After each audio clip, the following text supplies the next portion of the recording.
ஹல்லேலூயா. இந்த நல்ல ஓய்வு நாளின் காலை வேளையில் நம் ஆண்டவரை நாம் நோக்கி பார்க்க போகிறோம். நல்ல ஒரு மனமகிழ்ச்சி நாளை தேவன் நமக்கு தந்திருக்கிறார். வேதம் சொல்லுகிறது, இது மனமகிழ்ச்சி நாள் என்றும் மகிமையின் நாள் என்றும் கர்த்தருடைய நாள் என்றும் பரிசுத்த நாள் என்றும் ஏசாயா 58 கடைசியில் நாம் வாசிக்கிறோம். இந்த நாளை தேவன் நமக்கு கொடுத்திருக்கிறார்.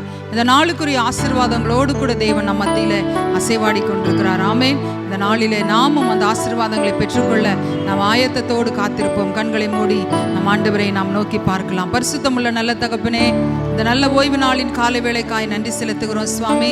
நாங்கள் கால் வைத்திருக்கிற இந்த மாதத்தினுடைய இந்த முதலாவது ஓய்வு நாளிலே உம்மை நோக்கி பார்க்க நீர் கொடுத்த நல்ல ஜீவன் சுகம் பலனுக்காக நன்றி செலுத்துகிறோம். ஆமாண்டவரே, உம்முடைய ஆண்டுகள் முடிந்து போவதில்லை என்று வேதத்தில் நாங்கள் வாசிக்கிறோம். ஆண்டவரே, ஒவ்வொரு நாளும் எங்களோட வாழ்க்கையில் கடந்து போனாலும் ஆண்டவரே, உம்முடைய கிருபை மாறாததாகவும் உம்முடைய அன்பும் இரக்கமும் மாறாததாகவும் எங்களோடு கூட இருக்கிறதற்காக நன்றி செலுத்துகிறோம். இந்த ஆராதனை எங்களுக்கு ஆசீர்வாதமாக்கி தாரும். நாங்கள் பாடுகிற பாடல்கள், செய்தியின் வேலைகள், ஆராதனை வேலைகள் எல்லாவற்றின் மூலமாக அப்பா நீர் மாத்திரம் மகிமைப்படுவீராக. உங்கள் கரங்களில் எங்களை தாழ்த்தி ஒப்புக் கொடுக்கிறோம். பொறுப்பெடுத்து வழி நடத்தும் இயேசுவின் நாமத்தில் பிதாவே, ஆமென். ஆமென். ஒரு அழகான பாடலை நாம் பாடப்போகிறோம். நான் உயிரோடு இருக்கும் நாளெல்லாம் உம்மை புகழ்ந்து பாடுவேன். ஆமென். நான் உள்ளளவும் என் தேவனை நான் கீர்த்தனம் பண்ணுவேன். சங்கீதக்காரன் இப்படியாய் 146வது சங்கீதத்தில் சொல்லுகிறார்.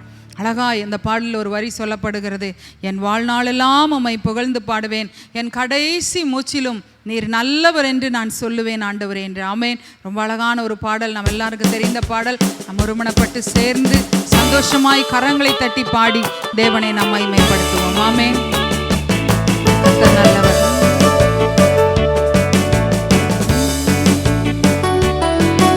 நான் உயிரோடு இருக்கும் நாளெல்லாம் உம்மை புகழ்ந்து பாடுவேன்.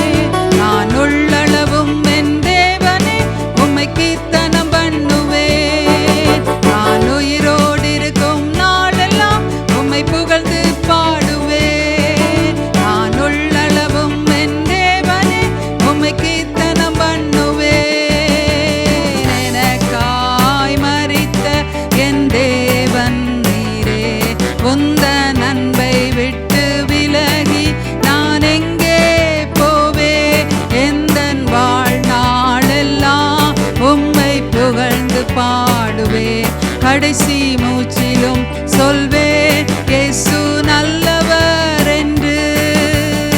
எனக்காய் மரித்த என் தேவன் நீரே, உந்தன் அன்பை விட்டு விலகி நான் எங்கே போவேன்?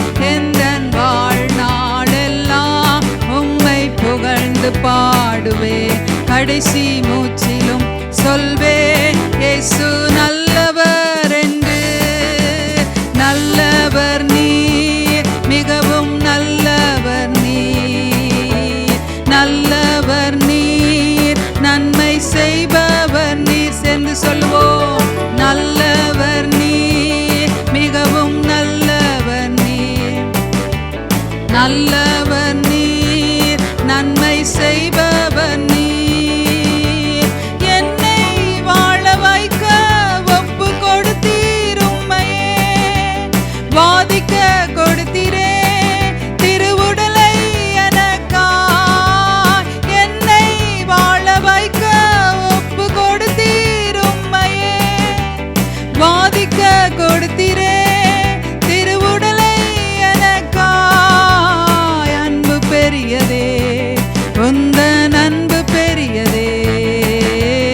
அன்பு பெரியதே, உந்தன் அன்பு பெரியதே. ஈடிணையற்றதே, கிருபை பெரியதே, உந்தன் கிருபை பெரியதே. கிருபை பெரியதே, உந்தன் கிருபை பெரியதே. கிருபையான இயேசுவே, நல்லவர் நீர், மிகவும் நல்லவர் நீர். நல்லவர் நீர், நன்மை செய்பவர் நீர். நல்லவர் நீர், மிகவும் நல்லவர் நீர். நல்லவர் நீர், நன்மை செய்பவர்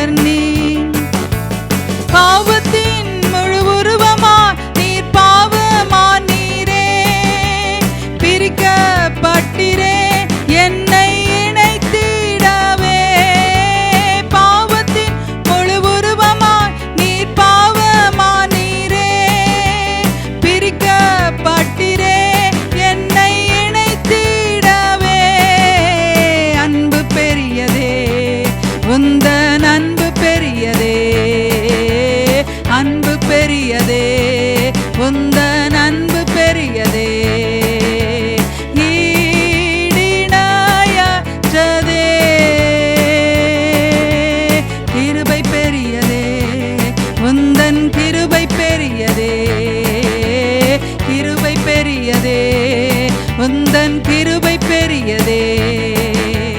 கிருபையான இயேசுவே, நல்லவர் நீர், மிகவும் நல்லவர் நீர். நல்லவர் நீர், நன்மை செய்பவர் நீர். சேர்ந்து சொல்லுவோம், நல்லவர் நீர், மிகவும் நல்லவர் நீர். நல்லவர் நீர், நன்மை செய்பவர் நீர். சாப முள்முடியை உம் சிரசில் சுமந்திரே, சாபமாய் தொங்கினீரே என்னை ஆசீர்வதிக்கவே. சாப முள்முடியை உம் சிரசில் சுமந்திரே, சாபமாய் தொங்கினீரே என்னை ஆசீர்வதிக்கவே. அன்பு பெரியதே, உந்தன் அன்பு பெரியதே, அன்பு பெரியதே, உந்தன் அன்பு பெரியதே. ஈடிணையற்றதே, ஆமென். கிருபை பெரியதே, உந்தன் கிருபை பெரியதே, கிருபை பெரியதே, உந்தன் கிருபை பெரியதே. கிருபையான இயேசுவே,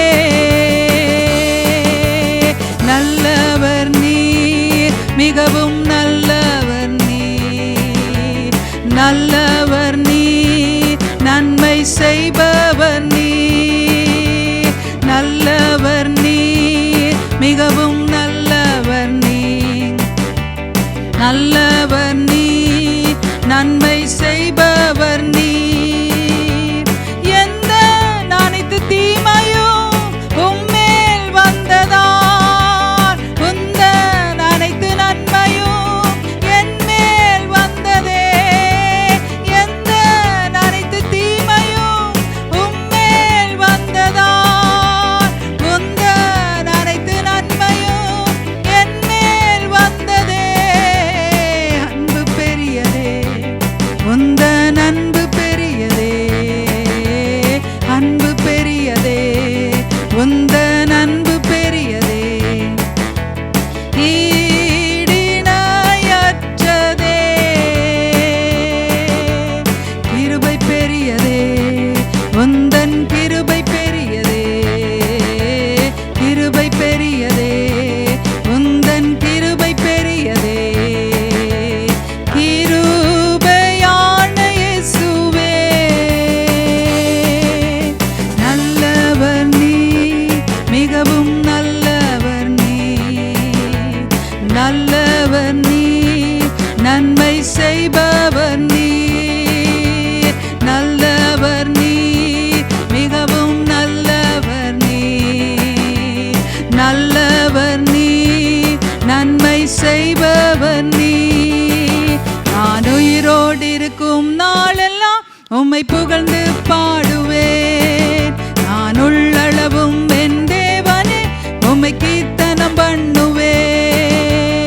எனக்காய் மரித்த என் தேவன் நீரே, உந்தன் அன்பை விட்டு விலகி நான் எங்கே போவேன். எந்தன் வாழ்நாளெல்லாம் உம்மை புகழ்ந்து பாடுவேன். கடைசி மூச்சிலும் சொல்வேன், இயேசு நல்லவர் என்று. எனக்காய் மரித்த என் தேவன் நீரே, உந்தன் அன்பை விட்டு விலகி நான் எங்கே போவேன். எந்தன் வாழ்நாளெல்லாம் உம்மை புகழ்ந்து பாடுவேன். கடைசி மூச்சிலும் சொல்வேன், இயேசு நல்லவர் என்று. நல்லவர் நீர், மிகவும் நல்லவர் நீர். நல்லவர் நீர், நன்மை செய்பவர் நீர். எல்லாரும் சேர்ந்து சொல்லுவோம், நல்லவர் நீர், மிகவும் நல்லவர் நீர். நல்லவர் நீர், நன்மை செய்பவர் நீர். கடைசியாய், நல்லவர் நீர், மிகவும் நல்லவர் நீர். நல்லவர் நீர்.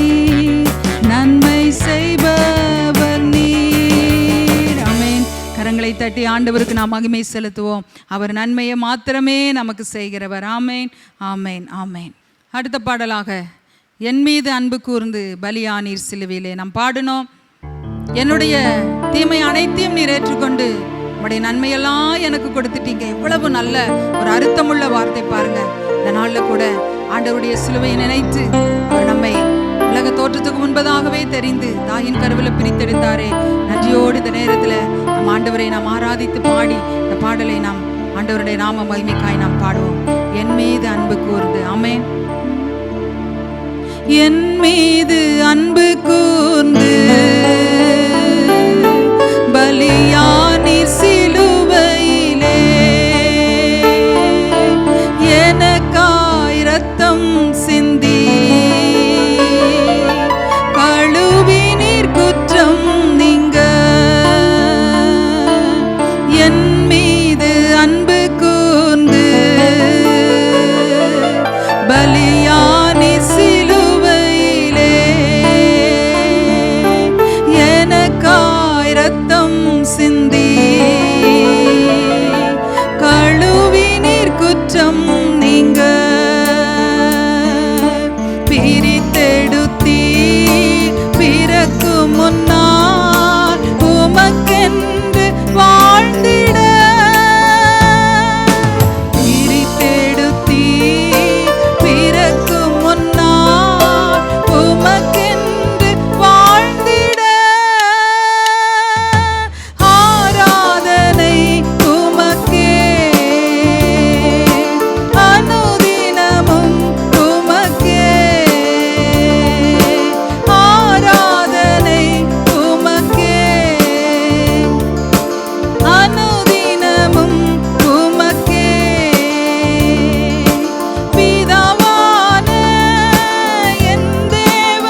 மகிமையும் தகப்பனே உமக்கு தானே, மாட்சிமையும் மகத்துவமும் உம்முடையது மாத்திரமே. எல்லாரும் சொல்லுவோமா, அவருடைய மாம்சமான திரையை உங்களுக்காக எனக்காக கிழித்து உங்களுக்காக எனக்காக ஒரு புது வழியை உண்டாக்கி வைத்திருக்கிறாரே, குற்றம் நீங்கி கழுவினாரே.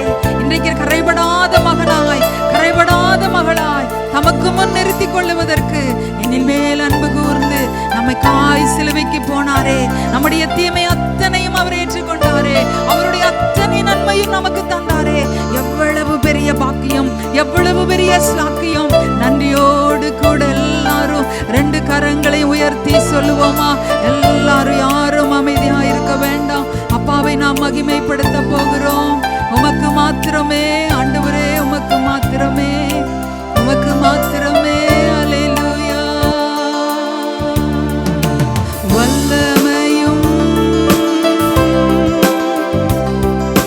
மகிமையும் தகப்பனே உமக்குத்தானே. எல்லாரும் சேர்ந்து வல்லமையும் மகிமையும்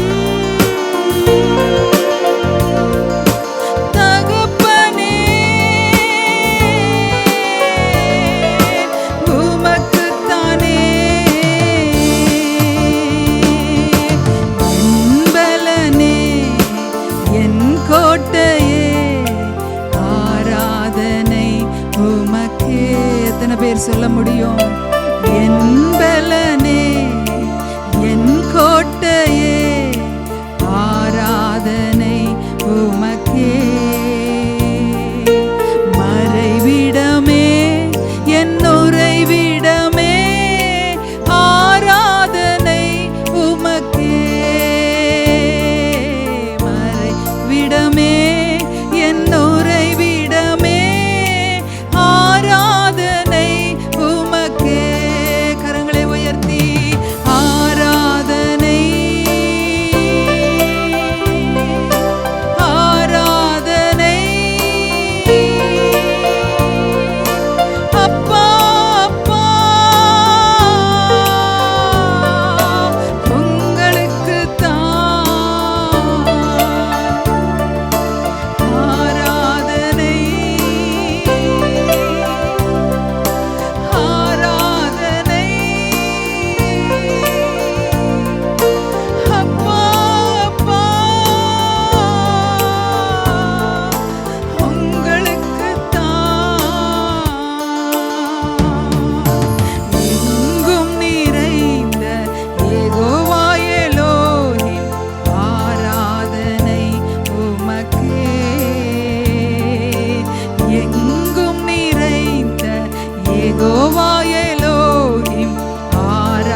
தகப்பனே, உம்மை நாங்கள் ஆராதிக்கிறோம். எங்களை உருவாக்குகிறவர், எங்களை பரிசுத்தப்படுத்துகிறவர், எங்களை கரம் பிடித்தவர்.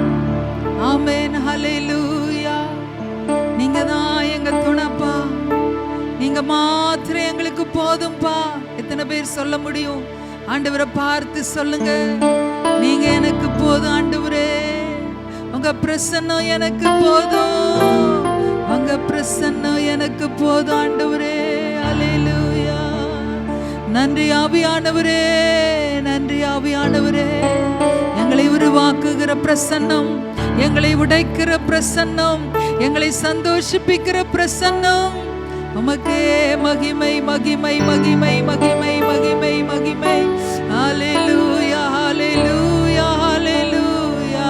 Thank you Lord. உம்மை துதிக்கிறோம் ஆண்டவரே. கர்த்தர் நீர் பெரியவர், பெரியவர், பெரியவர், பெரியவர், பெரியவர், பெரியவர், பெரியவர். ஹல்லேலூயா, ஹல்லேலூயா. ரெண்டு கரங்களை உயர்த்தி அப்பாவை பார்த்து நம்ம எல்லாரும் நம்ம சொல்லுவோம்.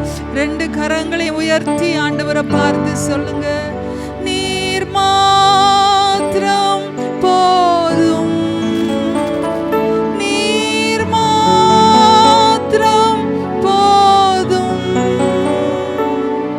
நீர் மாத்திரம் போதும் எனக்கு. நீர் மாத்திரம் போதும், நீர் மாத்திரம் போதும், நீர் மாத்திரம் போதும் எனக்கு.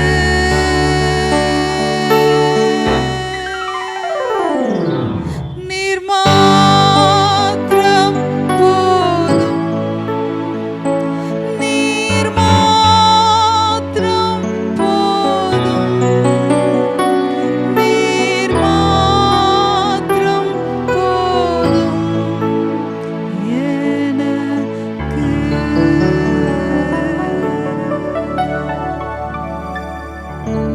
பாக்கியமுள்ளவர்களாய், ஸ்லாக்கியம் பெற்றவர்களாய் இந்த பூமியில் எங்களை வைத்திருக்கிறீரே. உம்மை விட்டு ஒரு நாளும், உம்முடைய அன்பை விட்டு ஒரு நாளும் எங்களோட வாழ்க்கையினுடைய எந்த காரியமும் பிரித்து விட முடியாது தகப்பனே. பவுல் சொன்னதைப் போல நாங்களும் தைரியமாய் சொல்ல முடியும், எதுவும் என் ஆண்டவருடைய அன்பை விட்டு எங்களை பிரிக்கவே முடியாது. Yes lord, yes lord. நீர் சொல்கிறீர், உங்களுடையதை அல்ல உங்களையே தேடுகிறேன்னு சொல்றீங்களே. ஆமாண்டவரே, நீங்க எங்களுடையது நிறைய நேரம் நாங்க எங்களத கொடுத்துட்டு நாங்க ஒதுங்கிக்கிறோம். ஆனா நீங்க அதை விரும்புறதே இல்லை. நாங்க தான் முதல்ல உங்களுக்கு வேணும், அப்புறம் தான் எங்களுடையது. இந்த காலை வேளையிலும் இந்த ஆராதனையில பங்கெடுத்த ஒவ்வொருவரையும் உங்களுடைய அந்த அன்பின் சிறகுகளுக்குள்ள, அந்த அன்பின் ஆழங்களுக்குள்ள இன்னொரு விசை நீர் இழுத்து செல்லுவீராக. S Lord. நாங்க உம்மை வாஞ்சிக்கிறோம், நாங்க உம்மை வாஞ்சிக்கிறோம், நாங்க உம்மை வாஞ்சிக்கிறோம். நீர் எங்களுக்கு வேணும்ப்பா. நீங்க இல்லாம இந்த பூமியில ஒரு மில்லி செகண்ட் கூட எங்களால வாழ முடியாது, ஒரு மில்லி செகண்ட் கூட எங்களால வாழ முடியாது. Yes lord. நீங்க சொன்னீங்க, நோவா காலத்து வெள்ளத்தையே ஒரு இமைப்பொழுதுன்னு சொன்னீங்கன்னா, நீங்க ஒரு நிமிஷம் எங்களை விட்டு பிரிஞ்சிட்டீங்கன்னா அது எவ்வளவு பயங்கரம் ஏசப்பா. இல்லை ஏசப்பா, நீங்க எங்களுக்கு எப்பவும் வேணும், நீங்க எப்பவும் எங்களோடு இருக்கணும். நீங்க இருக்கிறீங்க, நன்றி. நாங்களும் எந்த சூழ்நிலையிலும் ஆண்டவரே உங்க கையை விட்டு பிரித்து விடாதபடிக்கு நாங்கள் இன்னும் கடந்து வர எங்களுக்கு உதவி செய்யும். கால் வைத்திருக்கிற இந்த புதிய மாதம் எங்களுக்கு ரொம்ப ஆசீர்வாதத்தின் மாதமாக இருக்கட்டும். ஒவ்வொரு நாளும் ஒவ்வொரு நாளும் உங்களுடைய நல்ல பிரசன்னம், நல்ல கிருபை, நல்ல கிருபை எங்களை சூழ்ந்து கொள்ளட்டும், சூழ்ந்து கொள்ளட்டும். உங்களுடைய வார்த்தையின்படி ஆமாண்டவரே கர்த்தாவே, நீதிமானை கர்த்தாவே, உம்முடைய காருண்யம் என்னும் கேடகத்தினாலே நீர் சூழ்ந்து கொள்ளுகிற தேவன், நீர் சூழ்ந்து கொள்ளும். உம்மை நம்பி இருக்கிறவனையோ கிருபை சூழ்ந்து கொள்ளும் என்று நாங்கள் வாசிக்கிறோமே. எங்களை சூழப்பாளையம் இறங்கி விடுவிக்கிறவர் நீர் அல்லவா. நீர் எங்களுக்கு முன்னும் பின்னும் இடதும் வடதும் மேலும் கீழும் எங்களை பாதுகாக்கிற தேவன். நன்றியோடு உம்மை நாங்கள் துதிக்கிறோம். ஒவ்வொரு குடும்பத்தை ஆசீர்வதிங்க. இந்த காலை வேளையில ஒவ்வொரு குடும்பத்தின் மேல உம்முடைய கிருபை, உம்முடைய ஆசீர்வதிக்கிற கரம் இறங்கட்டும். ஒவ்வொருவரையும் ஆசீர்வதிங்க. உம்முடைய நல்ல பிரசன்னத்தினால நிரப்புங்க. இந்த காலை வேளையில நாங்கள் கேட்க போகிற நல்ல வார்த்தைகள் எங்களோட வாழ்க்கையில 100 மடங்கு பலனை தரும்படி நல்ல நிலமா எங்களோட ஒவ்வொருவருடைய இருதயத்தை மாற்றுவீராக. உம்முடைய நல்ல பிரசன்னம் எங்களை ஆயத்தப்படுத்தட்டும். உம்முடைய நல்ல பிரசன்னம் இந்த காலை வேளையில எங்களை பண்படுத்தட்டும். உம்முடைய வார்த்தைகளை நாங்கள் பெற்றுக்கொள்ளும்படி, உம்முடைய வார்த்தைகளினுடைய ஆசீர்வாதங்களை நாங்கள் அனுபவிக்கும்படி, அந்த ஜீவனை நாங்கள் அனுபவிக்கும்படி, அந்த வார்த்தைகள் எங்கள் வாழ்க்கைக்குள்ள முளைக்கும்படி எங்களை இந்த காலை வேளையில ஆயத்தப்படுத்துவீராக. உம்முடைய நல்ல பிரசன்னம் ஆண்டவரே எங்களை ஆயத்தப்படுத்தட்டும். ஆண்டவரே, குடும்பங்கள் வீடுகளில் எந்த இடங்களிலிருந்து இந்த வார்த்தைகளை கேட்கிறார்களோ அந்த இடங்களில உம்முடைய பிரசன்னம் உம்முடைய பிள்ளைகளை ஆயத்தப்படுத்தட்டும். ஆண்டவரே, ஒரு விதை கூட வீணாய் போகாதப்பா, எங்களுக்கு தெரியும். ஏன்னா உம்முடைய விதை ஜீவனுள்ள விதை, அழிவில்லாத வித்து என்று நாங்கள் வாசிக்கிறோம். எஸ் லார்ட், ஒவ்வொருட வாழ்க்கையிலும் அது ஜீவனையும் அழியாமையும் அந்த வசனம் கொடுக்கிறதற்காக நன்றி செலுத்துகிறோம். உம்முடைய வார்த்தையை அனுப்பி இந்த மாதம் முழுவதும் நீர் எங்களை ஆசீர்வதித்து வழிநடத்த போகிற தயவிற்காக நன்றி. நீர் மாத்திரம் மகிமைப்படுவீராக. உம்முடைய பரிசுத்த ஆசீர்வதிக்கிற கரம், உம்முடைய பரிசுத்த பிரசன்னம் எங்களை ஆளுகை செய்யட்டும். நீர் மாத்திரம் மகிமைப்படுவீராக. எல்லா துதிகான மகிமை, மாட்சிமை, பெருமை, புகழ் எல்லாவற்றையும் அப்பா ஒருவருக்கு மாத்திரம் செலுத்துகிறோம். நாங்கள் சிறுகவும் எங்களுக்குள் இருக்கிற நீர் பெருகவும் எங்களை நாங்கள் அர்ப்பணிக்கிறோம், எங்களை தாழ்த்துகிறோம். நீர் மாத்திரம் உயர்ந்திருப்பீராக. இயேசுவின் நாமத்தில் பிதாவே, ஆமேன், ஆமேன், ஆமேன்.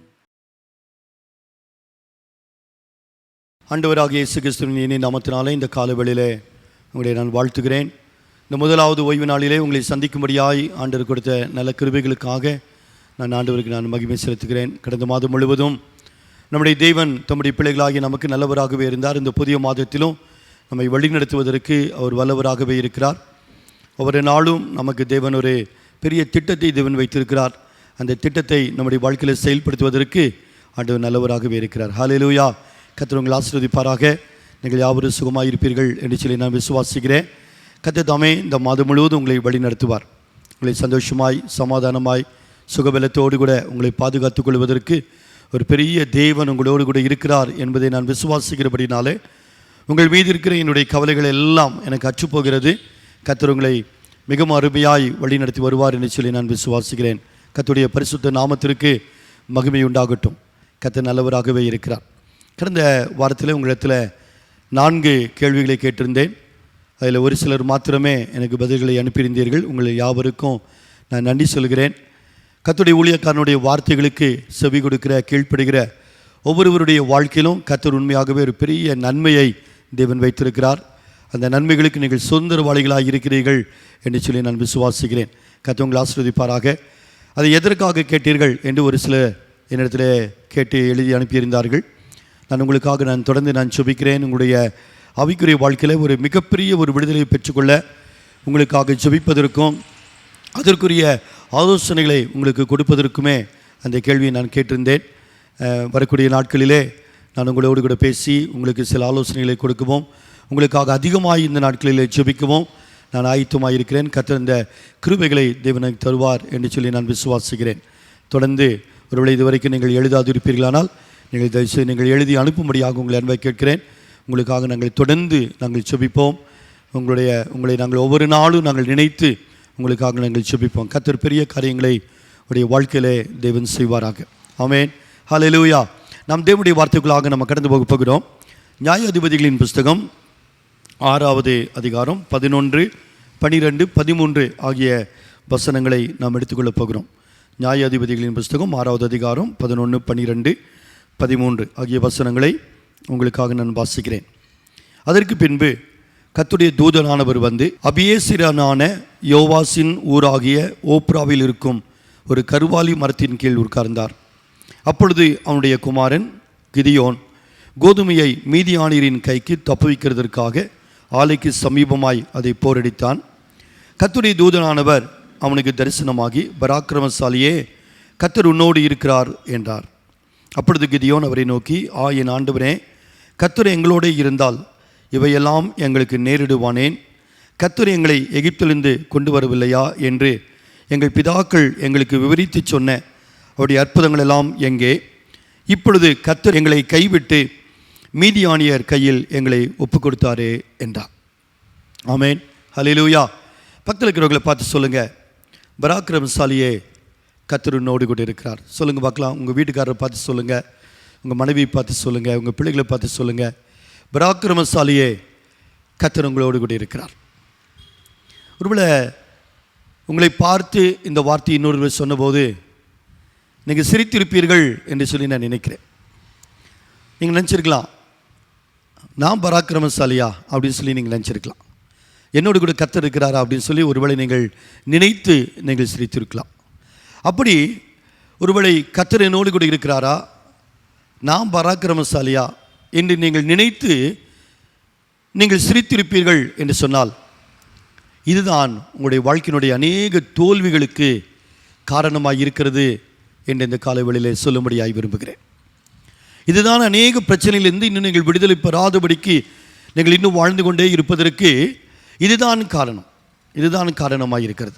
உங்களை நீங்களே நம்ப முடியாதபடிக்கு, கர்த்தர் உங்களோடு கூட இருக்கிறதை நீங்கள் நம்ப முடியாதபடிக்கு, ஒருவர் உங்களை பார்த்து ஒரு பராக்கிரமசாலியே என்று சொல்லி கூப்பிடுகிற போது அதை குறித்து நீங்கள் சிரிக்கிறவர்களாக, அதை ஒரு கிண்டலான வார்த்தையாக நீங்கள் நினைக்கிறவர்களாக இருப்பீர்களானால் அதுதான் உங்களுடைய வாழ்க்கையினுடைய தோல்வியின் காரணம் என்று சொல்லி இந்த காலவெளியிலே நான் சொல்லும்படியாய் நான் விரும்புகிறேன். கிறிஸ்துவுக்குள் பிரியமானவர்களே, இந்த அருமையான கிதியோனுடைய வாழ்க்கையை கொஞ்ச நாளிலே நம்ம சிந்தித்து பார்க்க போகிறோம். அவருடைய வாழ்க்கையில் கர்த்தருடைய தூதனானவர் கடந்து வந்து இந்த கிதியோனை பார்த்து, பராக்கிரமசாலியே கர்த்தர் உன்னோடு கூட இருக்கிறார் என்று சொன்னபோது, இன்றைக்கி நீங்களும் நானும் சிரித்ததை போல தான் இந்த அருமையான இந்த கிதியோனும் தன்னை குறித்து அவர் சிரித்திருக்கிறார். அவர் என்ன கேட்கிறார் பாருங்க, அந்த வசனத்தில் பாருங்க, 13வது வசனத்தை பார்த்தீங்கன்னா, அப்பொழுது கிதியோன் அவரை நோக்கி, என் ஆண்டவனே, கர்த்தர் எங்களோடு கூட இருந்தால் இவையெல்லாம் எங்களுக்கு நேரிடுவானேன்? கர்த்தர் எங்களை எகிப்திலிருந்து கொண்டு வரவில்லையா என்று எங்கள் பிதாக்கள் எங்களை குறித்து விவரித்து சொன்ன அவருடைய அற்புதங்கள் எல்லாம் எங்கே? இப்பொழுது கர்த்தர் எங்களை கைவிட்டு மீதியானியர் கையில் எங்களை ஒப்பு கொடுத்தாரே என்றார். நல்லா யோசித்து பாருங்க, இந்த அருமையான இந்த கிதியோனை கர்த்தர் எப்படி பார்க்கிறார் என்று சொன்னால், ஒரு பெரிய பராக்கிரமசாலியாக தேவன் அவரை பார்க்கிறார். காரணம் என்ன அப்படின்னு சொன்னால், கர்த்தர் அவரோடு கூட இருக்கிறார். அதாவது ஆண்டவர் அவரை எப்படி கூப்பிட்றாருன்னா, பராக்கிரமசாலியை கர்த்தர் உன்னோடு கூட இருக்கிறார் அப்படின்னு சொல்லுகிறார். ஆனால் கிதியோனினாலே தன்னை அப்படி அவர் பார்க்க முடியல. தன்னை ஒரு பராக்கிரமசாலியாகவும் கர்த்தர் தன்னோடு கூட இருக்கிறதையும் அவரால் காண முடியவில்லை. இன்றைக்கி அநேக நேரத்தில் நம்முடைய வாழ்க்கையில் கூட கர்த்தர் நம்மை பராக்கிரமசாலி என்று சொல்லும்போது, அல்லது கர்த்தனை ஆசீர்வதிக்கப்பட்டவனே என்று ஆண்டவனை கூப்பிடுகிற போது, அல்லது கர்த்தர் ஒரு மேன்மையான வார்த்தையை சொல்லி என்னுடைய பெயராய் அதை சொல்லி தேவனை அழைக்கிற போது, சில நேரங்களிலே நம்மால் அதை ஏற்றுக்கொள்ள முடியாமல் போகிறது. நாமே அதை ஏற்றுக்கொள்ள முடிகிறது இல்லை. நானும் அது என்னுடைய வாழ்க்கை அப்படி இல்லை என்று சொல்லி நம்ம சொல்லுகிறவர்களாகி காணப்படுகிறோம். இந்த கிதியோனுடைய வாழ்க்கையில் அதை ஏன் அவர் ஏற்றுக்கொள்ள முடியவில்லை என்று சொன்னால், அந்த இடத்துல 3 காரணங்கள் அந்த இடத்துல காணப்படுகிறதை பார்க்கலாம். ஒரு காரணம் என்னென்று சொன்னால், இந்த அருமையான கிதியோன் தன்னை குறித்து தாழ்வாய் நினைத்து கொண்டிருக்கிற ஒரு காரியத்தை நம்ம வேதத்தில் பார்க்கலாம். பாருங்க, அதே 6வது அதிகாரத்தில் 15வது வசனத்தை பார்க்கலாம். அதற்கு அவன், என் ஆண்டவரே, நான் இஸ்ரவேலை எதினால் ரட்சிப்பேன்? இதோ மனாசேயில் என் குடும்பம் மிகவும் எளியது, என் தகப்பன் வீட்டில் நான் எல்லாரிலும் சிறியவன் என்றான். அவருடைய முதல் பிரச்சனை என்ன? கர்த்தர் பார்க்கிற விதமாக இந்த அருமையான இந்த கிதியோன் தன்னை பார்க்க முடியாமல் இருப்பதற்கு அங்கு ஒரு காரணம் இருக்கிறது. என்ன காரணம் இருக்குது அப்படின்னு சொன்னால், தன்னுடைய வாழ்க்கையை அவர் சிந்தித்து பார்க்கிறார். நான் எப்படிப்பட்டவன், நான் யார் என்பதை பார்க்கிறார். அவர் என்ன சொல்கிறாரு? மனாசேயினுடைய குடும்பத்தில் என்னுடைய குடும்பம் எப்படிப்பட்டதுன்னா, ரொம்ப எளிமையான ஒரு குடும்பம். அந்த எளிமையான குடும்பத்தில் இருக்கிற என்னுடைய தகப்பனுடைய வீட்டில் நான் மிகவும் சிறியவனாக இருக்கிறேன் என்று அவர் சொல்கிறார். தன்னை தாழ்வாய் நினைத்து கொண்டே இருக்கிற இந்த கிதியோனினாலே கர்த்தர் அவரை பராக்கிரமசாலியாக பார்க்கிறார் என்பதை கேட்கிற போது அவரால் அதை ஏற்றுக்கொள்ள முடியல. இன்றைக்கி நம்முடைய வாழ்க்கையில் கூட சில நேரங்களில் நம்மை குறித்த தாழ்மையான ஒரு எண்ணம், ஒரு தாழ்வான எண்ணம் நம்முடைய வாழ்க்கையில் காணப்படலாம். அப்படி தாழ்வான எண்ணங்கள் நம்மை குறித்து இருக்கிற வரைக்கும் கர்த்தர் உங்களை குறித்து மேன்மையான காரியங்களை சொல்லுகிற போது உங்களால் அப்படி பார்க்க முடியாது. இந்த கிதியோன் எப்படி தன்னை ஒரு பராக்கிரமசாலியாக பார்க்க முடியவில்லையோ அதே போல நாமும் என்ன செய்ய முடியாதுன்னா, தேவன் நம்மை அழைக்கக்கூடிய ஒரு புது பெயரிலே அல்லது தேவன் நம்மை அழைக்கக்கூடிய ஒரு மேன்மையான ஒரு காரியத்தில் நம்மை ஒருவராக நம்மால் பார்க்க முடியாது. இரண்டாவது காரியம் அங்கே என்ன அப்படின்னு சொன்னால், அவருடைய வாழ்க்கையின் பிரச்சனை அந்த இடத்துல மிகப்பெரிய பிரச்சனையாகி காணப்பட்டது. அவருடைய சூழ்நிலை ரொம்ப பயங்கரமாக இருக்குது. என்ன சூழ்நிலை?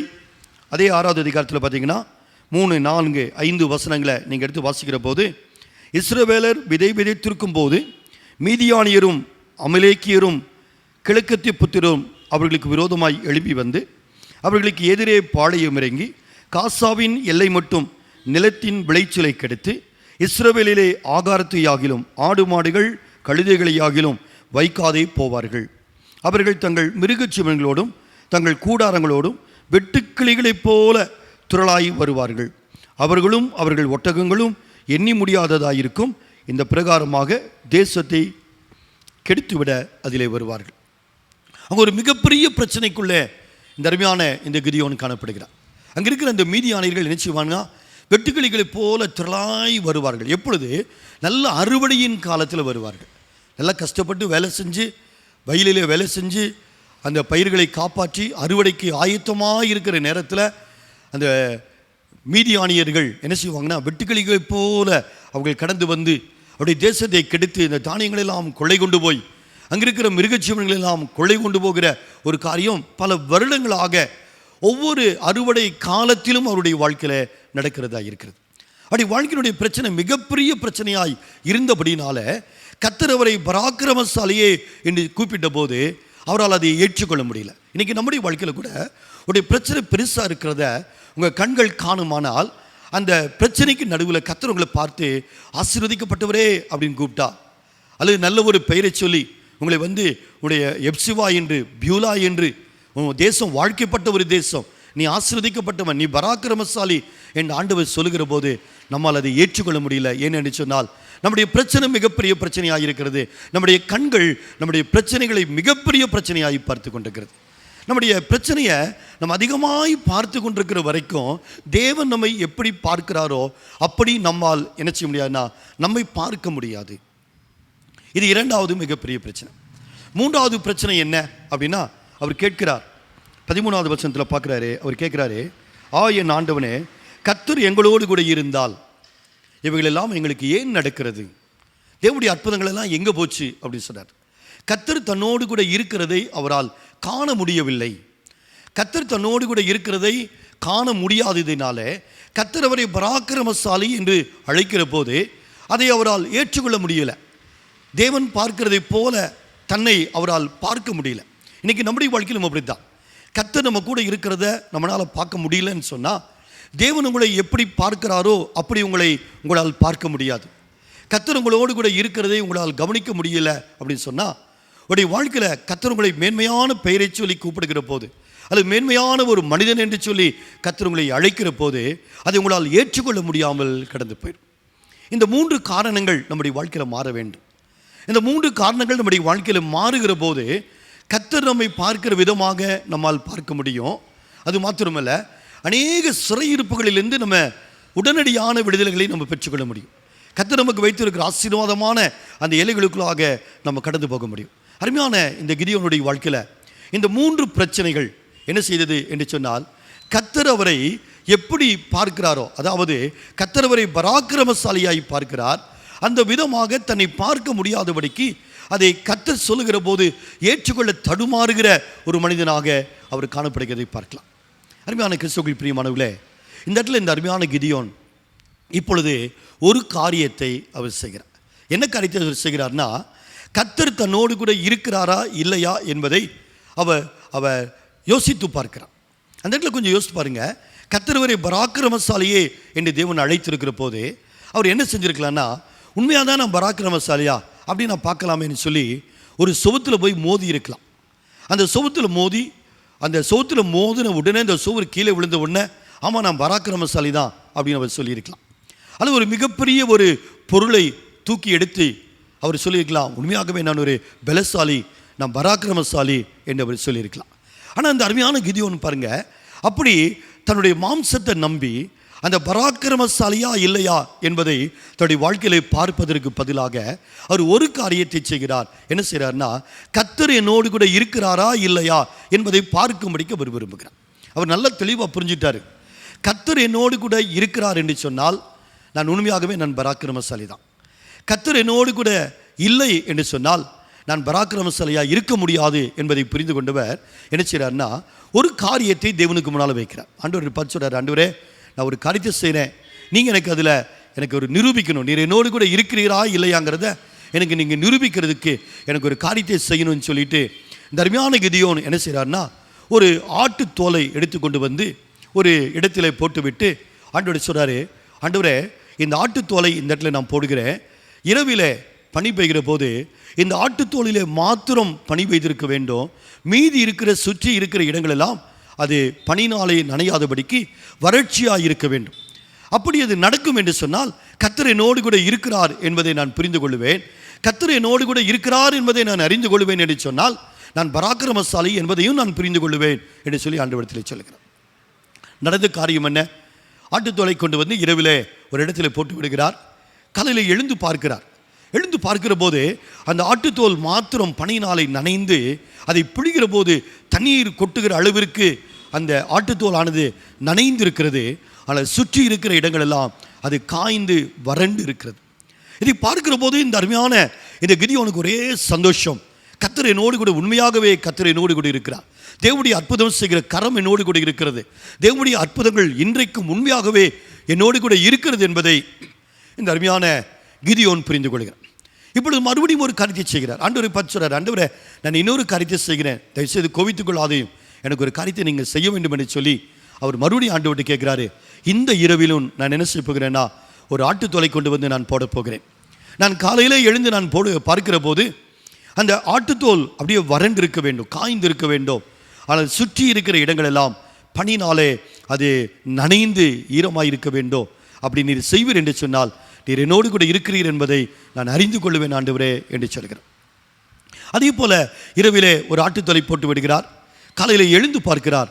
என்ன ஆச்சரியம், அந்த ஆட்டுத்தோல் அது அப்படியே வறண்டு இருக்கிறது, காய்ந்து இருக்கிறது. அதில் ஒரு சொட்டு பனி தண்ணீர் கூட இல்லை. ஆனால் சுற்றி இருக்கிற இடங்கள் முழுவதும் அந்த பனியினாலே நனைந்து ஈரமாக இருக்கிறது.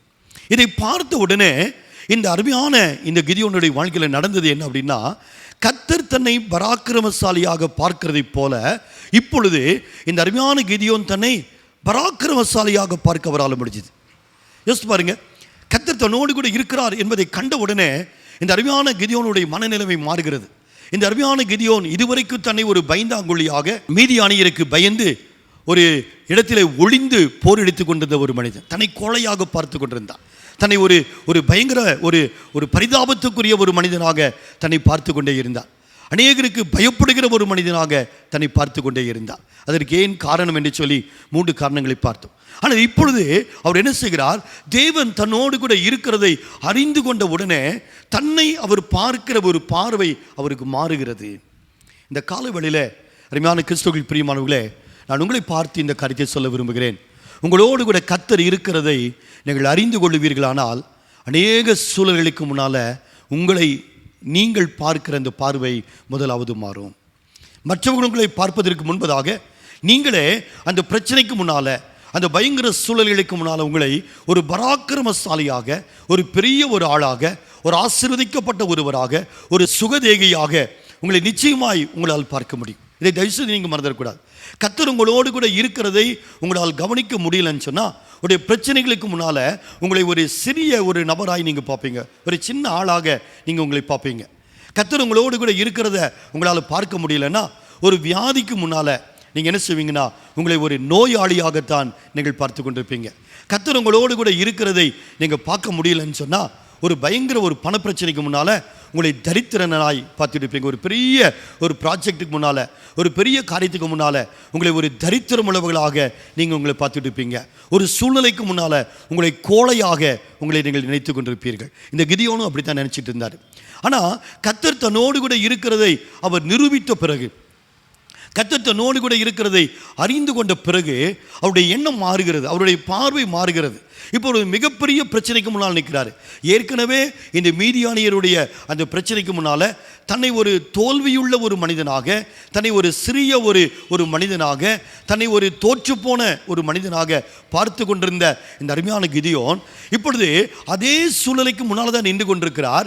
ஆனால் இப்பொழுது கர்த்தர் தன்னோடு கூட இருக்கிறார் என்பதை அவர் அறிந்து கொண்ட பிறகு அந்த பிரச்சனைக்கு முன்னால் இப்போ தன்னை ஒரு பராக்கிரமசாலியாகவோ, ஒரு வெற்றியுள்ள ஒரு மனிதனாகவோ, ஒரு ராட்சதனை போலவோ, ஒரு மிகப்பெரிய மனிதனை போலவோ அவர் பார்க்கிற பார்வையை அவருக்குள்ளே கடந்து வந்து விட்டது.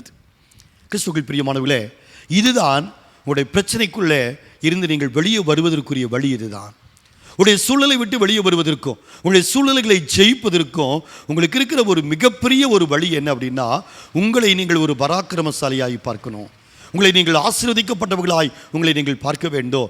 அந்த சூழ்நிலைக்கு முன்னால் உங்களை ஒரு வெற்றி பெற்றவர்களாய் உங்களை நீங்கள் பார்க்க வேண்டும். உங்களை ஒரு வித்தியாசமான ஒரு தலைவனாக உங்களை நீங்கள் பார்க்க வேண்டும். இந்த பார்வை உங்களுக்கு இல்லை என்று சொன்னால் அந்த பிரச்சனையை விட்டு உங்களால் வெளியே வர முடியாது. அந்த பிரச்சனையிலே ஒவ்வொரு முறையும் தோற்றுக்கொண்டே இருப்பீர்கள்.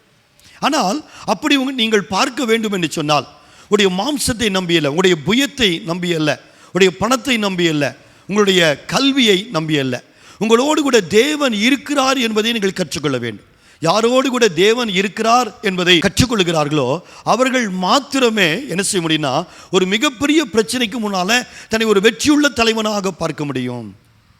ஒரு மிகப்பெரிய சூழ்நிலைக்கு முன்னால தன்னை ஜெயம் பெற்ற ஒருவனாக அல்லது ஒரு தலைவனாக அல்லது ஒரு பராக்கிரமசாலியாக அவர்கள் பார்க்க முடியும். இது மிக முக்கியமான ஒரு காரியம். இந்த அருமையான இந்த கிதியோன் கர்த்தர் தன்னோடு கூட இருக்கிறதை கண்டு கொண்ட உடனே அங்கே நடக்கிற காரியம் என்னன்னா, தன்னை குறித்த அவருடைய எண்ணம் மாறுகிறது, தன்னை குறித்த அவருடைய பார்வை மாறுகிறது. இப்போ தன்னை ஒரு ஒளிந்து போரடிக்கிற ஒரு மனிதனாய் அவர் பார்க்காமல் ஒரு யுத்த தலைவனாக தன்னை பார்க்கிறார். ஒரு பெரிய யுத்தத்திற்கு ஆயத்தமாகிற, அநேகரை ஆயத்தப்படுத்துகிற ஒரு தலைவனாக அவர் தன்னைத்தானே பார்க்க முடியுது. இப்போ நடந்த காரியம் என்ன? ஆண்டவர் ஒருவரோடு கூட பேசினாரு, இப்போ ஜனங்களத்தில் பேசி ஜனங்களை யுத்தத்துக்கு ஆயத்தப்படுத்து என்று சொன்ன உடனே யோசித்து பாருங்கள், இதுவரைக்கும் ஒளிந்து போரடித்து கொண்டிருந்த அருமையான இந்த கிதியோன் இப்படி என்ன செய்கிறான்னா போய் ஜனங்களத்தில் போய் பேசுகிறார்.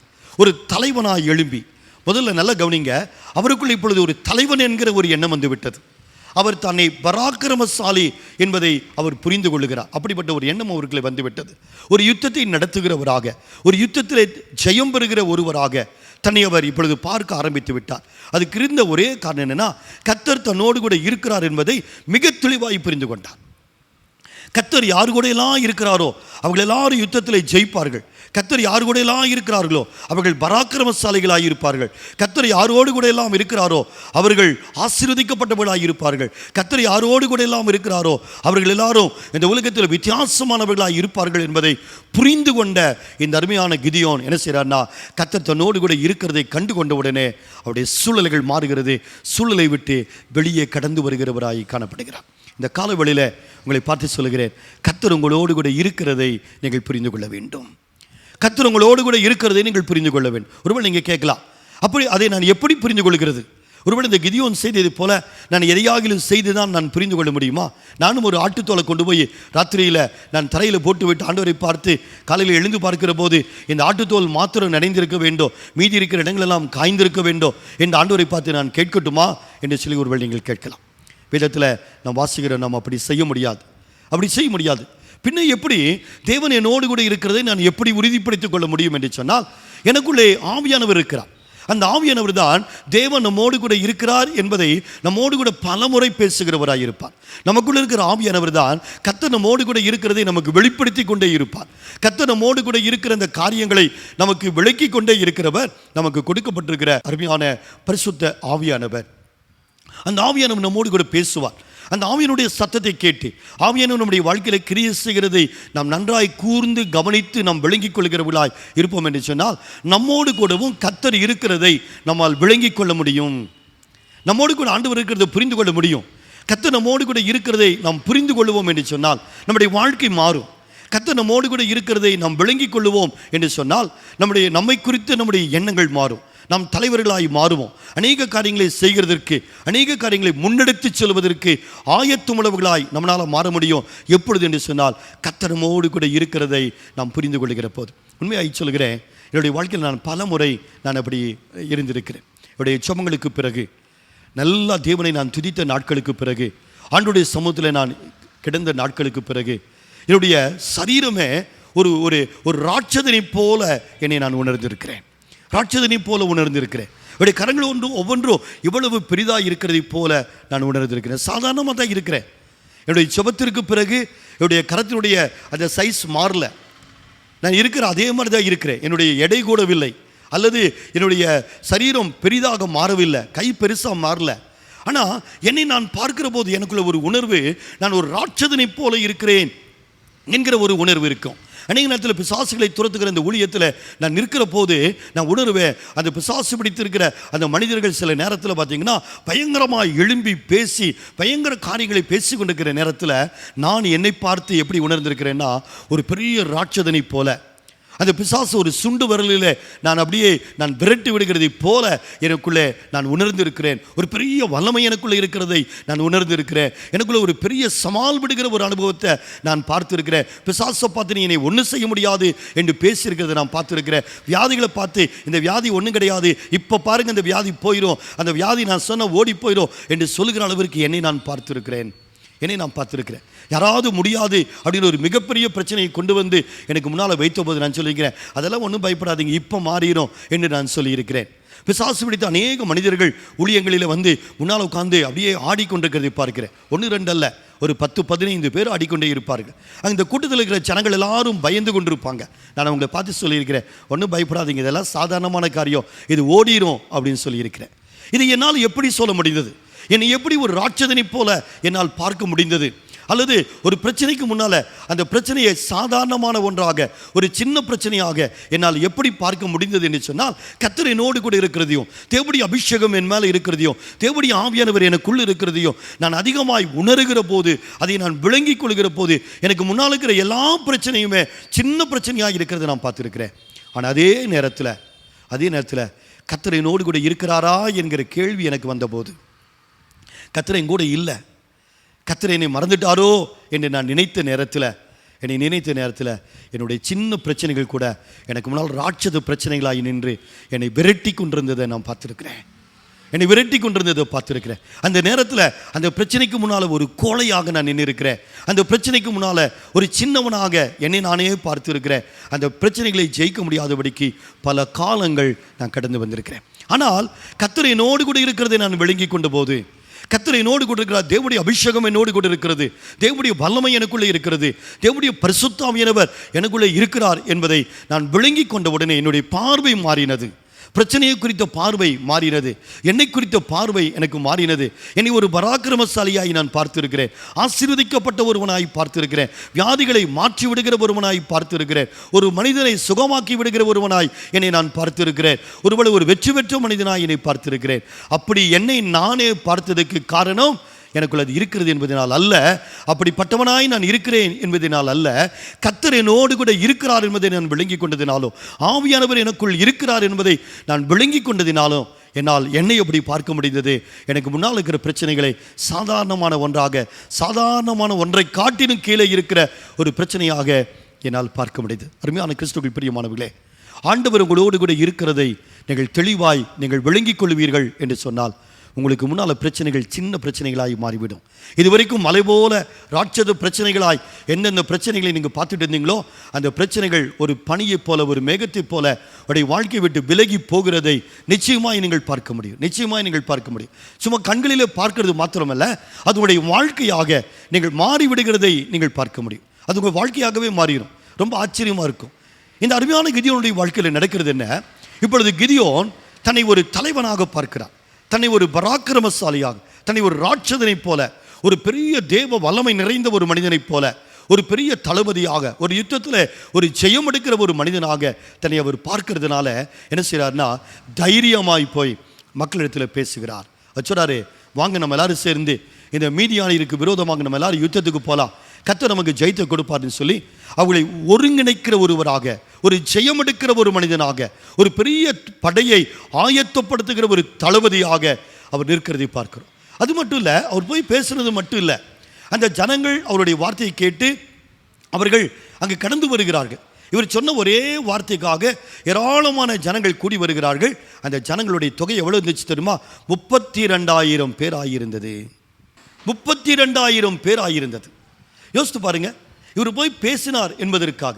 ஒரு சாதாரணமான ஒரு மனிதன், இதுவரைக்கும் கோழையாயிருந்து ஒரு ஒளிந்து போரடித்து கொண்டிருந்த ஒரு மனிதன், உண்மையாகவே கடவுள் நம்ம கூட இருக்கிறாரா, ஆண்டவர் நம்ம கூட இருக்கிறாரா, அவர் இருந்தால் ஏயா என் வாழ்க்கை இப்படி இருக்குது என்று நினைத்த மனிதன், தேவனுடைய அற்புதங்கள் எல்லாம் பயங்கரமாக நடந்துச்சு, எங்கள் பிதாக்கள் சொன்னாங்களே, அந்த அற்புதங்கள் எல்லாம் எங்கே காணாமல் போச்சு, எங்களை கொண்டு போய் மீதியானுடைய கரத்தில் எங்களை கொண்டு போய் அடிமைகளைப் போல அவர் விட்டுட்டாரே, என்னுடைய குடும்பம் சின்ன குடும்பம், என்னுடைய தகப்பனுடைய வீட்டில் நான் ரொம்ப சின்னவன் என்று தன்னை நினைத்து கொண்டிருந்த ஒரு மனிதன் இப்பொழுது என்ன செய்கிறார்னா, எழும்பி ஜனங்களிடத்தில் போய் பேசுகிற போது அந்த ஜனங்கள் அவனை தலைவனாய் ஏற்றுக்கொண்டு 32,000 பேர் அவனுக்கு பின்னால் யுத்தத்திற்கு அணிவகுத்து நிற்கிறவர்களாய் மாறுகிறார்கள்.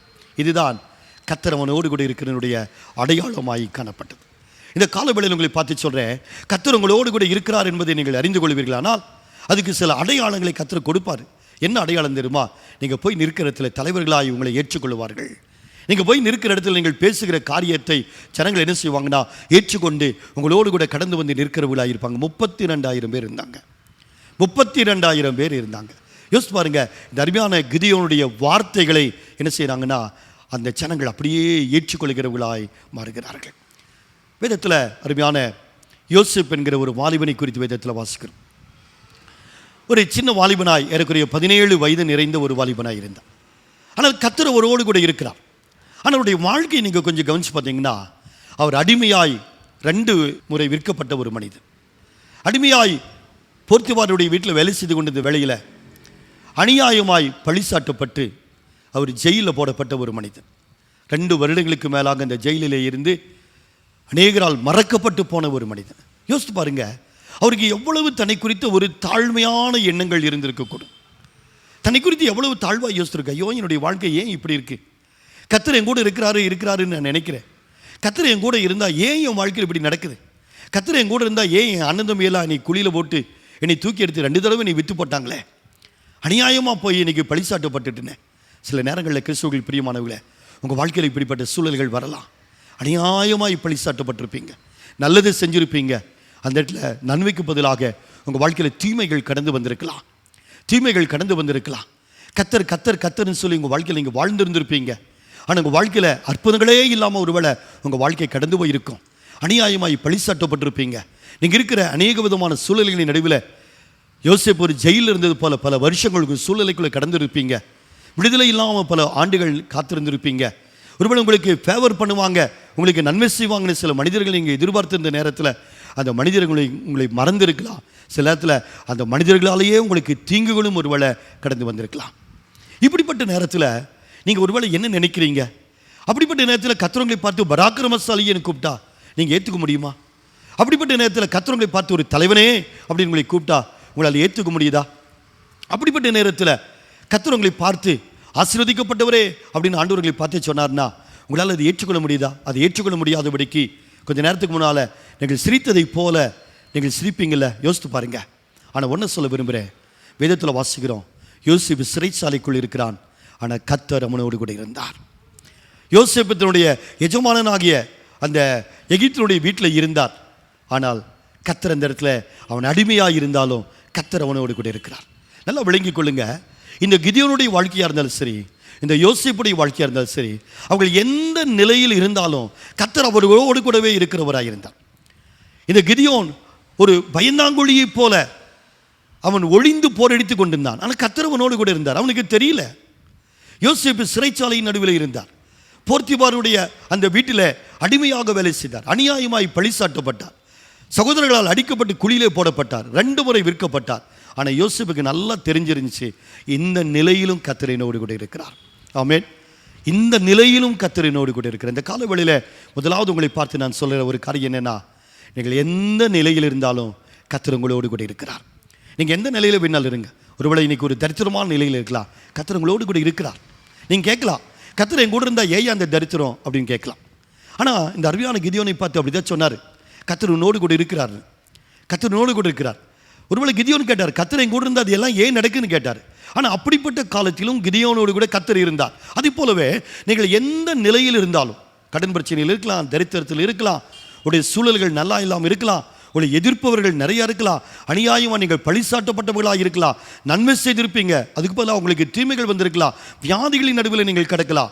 ஒருவேளை கத்தர் என்று சொல்லி மேன்மையான காரியங்கள் வாழ்க்கையில் வரும் என்று சொல்லி நீங்கள் அநேக காலங்கள் நீங்கள் எதிர்பார்த்து நீங்கள் கிடந்திருந்திருக்கலாம். ஆனால் ஒன்று சொல்ல விரும்புகிறேன், அதன் நடுவிலும் கர்த்தர் உங்களோடு கூட இருக்கிறார். அதன் நடுவிலும் கர்த்தர் உங்களோடு கூட இருக்கிறார். இதை நீங்கள் புரிந்து கொள்வீர்களானால் உங்கள் சூழ்நிலை உங்களுக்கு சின்ன சூழ்நிலையாகி தெரியும். இதை நீங்கள் புரிந்து கொள்வீர்களானால் உடைய பயங்கர சூழல் இருக்கும் முன்னால் உங்களை நீங்கள் பராக்கிரமசாலிகளாய் ஒரு தலைவனாய் பார்க்க முடியும் என்று மறுபடியும் உங்களுக்கு நான் சொல்லும்படியாய் விரும்புகிறேன். இந்த யோசேப்பு தன்னுடைய எல்லா சூழ்நிலையின் நடுவிலும் கர்த்தர் தன்னோடு கூட இருக்கிறதை விளங்கி கொண்டதுனால தான் எல்லா இடங்களிலும் பார்த்தீங்கன்னா அவர் ரொம்ப வெற்றியுள்ள மனிதனாகவே இருக்கிறார். வெற்றியுள்ள மனிதனாகவே இருக்கிறார். போர்த்திபாருடைய அரண்மனையிலே பயங்கர ஒரு நிலைக்குள்ளே கடந்து போனார். ஆனால் அவருக்கு நல்லா தெரியும், கர்த்தர் எனக்கு முன்னால் நிற்கிறாரு, கர்த்தர் என்னோடு கூட இருக்கிறார் என்று சொன்ன உடனே அந்த இடத்துல தன்னை காத்துக்கொள்கிற ஒரு மனிதனாக, அந்த இடத்துல தன்னை பரிசுத்தமாய் காத்துக்கொள்கிற ஒரு மனிதனாக, அந்த இடத்துல ஒரு வெற்றி சிறந்த ஒரு மனிதனாக தன்னை காத்துக்கொள்ள முடிந்தது. சிறைச்சாலைக்குள்ளே கடந்து போனார். ஆனால் கர்த்தர் தன்னோடு கூட இருக்கிறார் என்பதை அவர் அறிந்து கொண்டதுனால சிறைச்சாலையின் நடுவிலும் அவர் தலைவனாகவே நடந்து கொள்கிறார். அநேக கைதிகள் இருக்காங்க, இவரும் கைது தான். ஆனால் அந்த இடத்துல எப்படி நடந்து கொள்கிறார்? ஒரு தலைவனாக நடந்து கொள்கிறார். அந்த சிறைச்சாலையினுடைய தலைவன் என்ன செய்கிறார்னா, அந்த தலைவனுடைய குவாலிட்டி இந்த அருமையான யோசேப்புக்குள்ளே இருக்கிறதை கண்ட உடனே என்ன செய்கிறார்னா, அங்கே இருக்கிற எல்லா கைதிகளுக்கும் அவனை தலைவனாக கொண்டு போய் வைக்கிறார். இந்த யோசேப்பு அப்படி தாங்க நடந்து கொண்டிருந்தார், தலைவனாகவே நடந்து கொண்டிருந்தார். அதில் உள்ளே இருக்கிற ஒரு கைதி 2 பேர் வராங்க. தன்னுடைய பிரச்சனையை இந்த அருமையான யோசேப்பு நேரத்தில் சொல்லுகிற போது யோசேப்பு என்ன சொல்லிக்கணும், ஏங்க என்கிட்ட வந்து சொல்கிறீங்க, நீங்கள் உங்களை மாதிரி நானும் கைதியாக தான் இருக்கிறேன், உங்கள் பிரச்சனையை விட என் பிரச்சனை பெரிய பிரச்சனையை சொல்லி தன்னுடைய பிரச்சனையை சொல்லி அழுதுருக்கலாம், தன்னுடைய பிரச்சனையை சொல்லி புலம்பி இருக்கலாம், உங்களை மாதிரி தான் நானும் ஒரு கைதி என்று நினைத்திருக்கலாம். ஆனால் யோசேப்பு அப்படி செய்யலை. அவரும் ஒரு கைதியை போல அங்கே இருந்தாலும் அவருக்கு நல்லா தெரியுது, நான் கர்த்தருடைய மனுஷன், கர்த்தர் என்னோடு கூட இருக்கிறார் என்பதை அழகாய் புரிந்து கொண்ட உடனே அங்கே நடக்கிற காரியம் என்னன்னா, அந்த கைதிகளுக்கு அங்கே இருக்கிற அந்த பானபாத்திரக்காரனுக்கு அங்கே இருக்கிற அந்த சுயம்பாகிக்கு என்ன செய்கிறாரு அப்படின்னு சொன்னால், தரிசனங்களை சொல்லுகிறவனாய் தேவனுடைய வார்த்தைகளை சொல்லுகிற ஒரு மனிதனாய் இருக்கிறார். கர்த்தருடைய வார்த்தையை பெற்றவனுக்கு சொல்லுகிறான், ஒரு தலைவனாக, ஒரு பெரிய ஊழியக்காரனாக தேவனுடைய வார்த்தைகளை அவன் சொல்லுகிறவனாக அந்த இடத்துல காணப்படுகிறார். காரணம் என்னன்னா, அவரும் ஒரு கைதியாக இருந்தாலும் கர்த்தர் தன்னோடு கூட இருக்கிறதை விளங்கி கொண்டதுனால அந்த இடத்துல தன்னை கைதியாய் நினைக்காம தன்னை தலைவனாய் நினைக்கிறார். ஒரு தீர்க்கதரிசனம் சொல்லுகிற ஒரு ஊழியக்காரனாய் தன்னை சிறைச்சாலை நடுவில் வைத்திருக்கிறார். அங்கே இருக்கிற கைதிகளை நடத்தக்கூடிய ஒரு தலைவனாக அவன் நடந்து கொள்கிறார். இதெல்லாம் தான் அந்த இடத்துல நடந்து கொண்டிருக்கிறது. அது மட்டும் இல்லை, கடைசியாக இப்பொழுது பார்வோனுக்கு முன்னால் கொண்டு போய் நிறுத்தப்படுகிறார். பார்வோனுக்கு முன்னால் கொண்டு போய் நிறுத்தப்படுகிற போது அந்த இடத்துல இந்த யோசேப்பு உணர்கிறாரு, எனக்குள் தேவன் இருக்கிறதுனால, என்னோடு கூட என் ஆண்டவர் இருக்கிறதுனால, என்னதான் இந்த பார்வோன் இந்த தேசத்துக்கு ராஜாவாக இருந்தாலும், என்னதான் இந்த பார்வோன் இந்த தேசத்துக்கு பார்வோனாக இருந்தாலும், நான் அவனுக்கு தேவனுடைய சொப்பனங்களை வெளிப்படுத்துகிற ஒரு மனிதனாக, அவனுக்குரிய காரியத்தை கற்றுக் கொடுக்கிற ஒரு மனிதனாக, இந்த பார்வோனுடைய தலைவனாக, இந்த பார்வோனுக்கே ஆலோசனை கொடுக்கிறவனாக என்னால் இருக்க முடியும் என்று சொல்லி இந்த யோசேப்பு விசுவாசிக்கிறார். அதை அறிந்திருக்கிறார். நீ ராஜாவாக இருக்கலாம், ஆனால் எனக்குள்ள ஒரு பெரிய தேவன் இருக்கிறதுனால நீ செய்ய முடியாத காரியத்தை, உனக்கு புரியாத காரியத்தை நான் உனக்கு சொல்ல முடியும் என்று சொல்லி தன்னை ஒரு தலைவனாய் வைத்துக்கொண்டு இந்த பார்வோனுக்கு தேவன் கொடுத்த அந்த சொப்பனத்தை தனக்குள் இருக்கிற அந்த தேவனுடைய உதவியோடு அவருடைய ஒத்தாசையோடு என்ன செய்கிறார்னா, இந்த அருமையான பார்வோனுக்கு என்ன செய்கிறாரு, ஒரு தலைவனாக இருந்து பார்வோனுக்கு அவர் விளக்குகிறவராயிருக்கிறார். பார்வோனுக்கு கற்றுக் கொடுக்கிறார். பார்வோன் சொல்லாத சொப்பனத்தை இந்த அருமையான யோசிப்பு சொல்லுகிறார். அந்த சொப்பனத்துக்கு அர்த்தத்தையும் சொல்லுகிறார். யோசித்து பாருங்க, பார்வோன் ஆச்சரியப்படுகிறார். அவர் சொல்றாரு, இப்படிப்பட்ட ஒரு தேவனுடைய ஆவியை பெற்ற ஒரு மனுஷனை நான் பார்த்தது கிடையாது என்று சொல்கிறார். அப்படி பார்வோனுக்கு முன்னாலேயும் தன்னை ஒரு பெரிய தலைவனாய், நல்லா யோசித்து பாருங்க, அடிமையாக இருக்கிற இந்த யோசேப்பு, சிறைச்சாலையிலே கைதியாக இருக்கிற இந்த யோசேப்பு, பார்வோனுக்கு முன்னால் பார்வோனுக்கே சொல்லிக் கொடுக்கிற ஒரு தலைவனாக தன்னை பார்க்கிறதுக்கு ஒரே காரணம் என்னன்னா, கர்த்தர் தன்னோடு கூட இருக்கிறார் என்பதை இந்த யோசேப்பு ரொம்ப அழகாய் விளங்கி கொண்டார். ரொம்ப அழகாய் விளங்கி கொண்டார். அது மாத்திரமல்ல, பார்வோனுக்கு ஆலோசனை கொடுக்கிறார். அவர் சொல்றாரு, 7 வருஷம் ஆசீர்வாதத்தின் காலங்கள் வரப்போகுது, அதுக்கு பிறகு 7 வருஷம் பஞ்சகாலம் வரப்போகுது. இந்த ஆசீர்வாதமான 7 வருஷத்தில் நம்ம தானியங்களை சேர்த்து வச்சு ஆசீர்வாதங்களை சேர்த்து வச்சுட்டோன்னு சொன்னால் அந்த 7 வருட பஞ்சகாலங்கள் வரும்போது அது நமக்கு ரொம்ப உதவியாக இருக்கும் என்று சொல்லி ஆலோசனை சொல்லுகிறான்.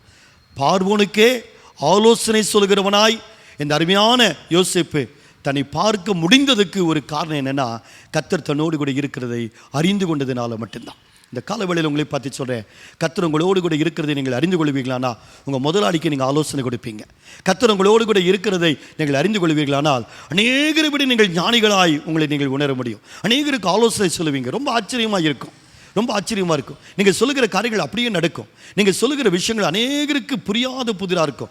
எப்படி இப்படி சொல்கிறாங்க, எப்படி இவருக்கு இந்த ஞானம் வந்துச்சு, எப்படி இந்த காரியத்தை இவரால் செய்ய முடிகிறது என்று அநேகர் உங்களை குறித்து ஆச்சரியப்படுவாங்க. கடந்து போகிற காலத்துக்குரிய காரியத்தை முன்கூட்டியே சொல்லுகிறவங்களா இருப்பீங்க, அதுக்கு ஆலோசனை கொடுக்கிறவங்களா இருப்பீங்க, அதை செயல்படுத்துகிறவங்களா இருப்பீங்க. ரொம்ப ஆச்சரியமாக இருக்குது. இந்த அருமையான யோசிப்புடைய வாழ்க்கையில் அப்படித்தான் நடந்துச்சு.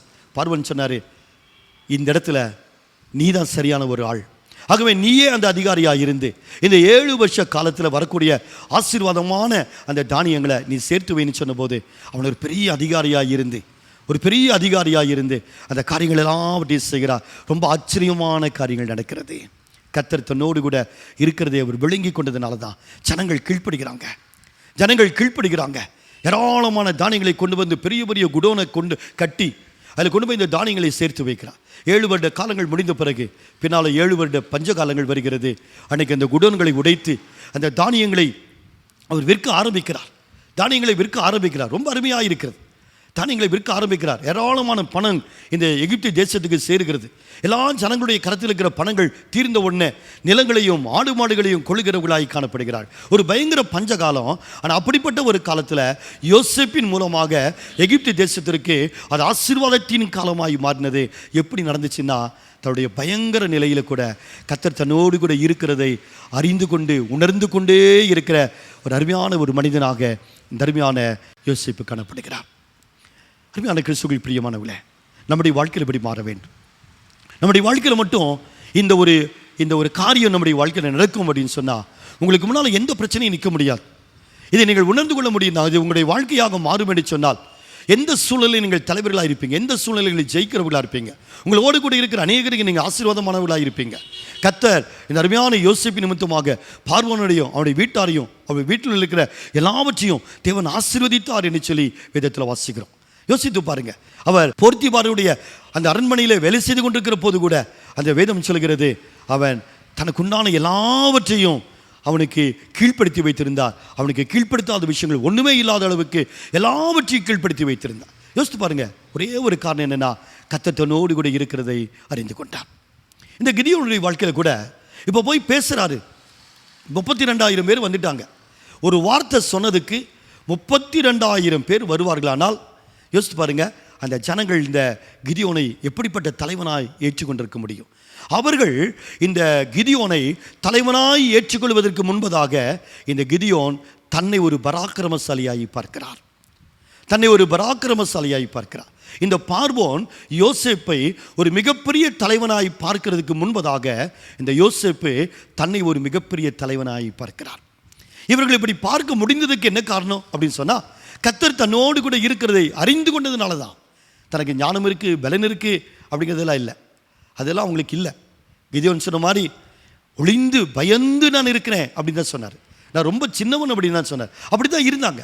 ஆனால் கர்த்தர் தன்னோடு கூட இருக்கிறார் என்பதை அறிந்து கொண்ட உடனே தங்களை தாங்களே தலைவர்களாகவும் பெரிய ஆட்களாகவும் பார்க்க ஆரம்பித்தாங்க.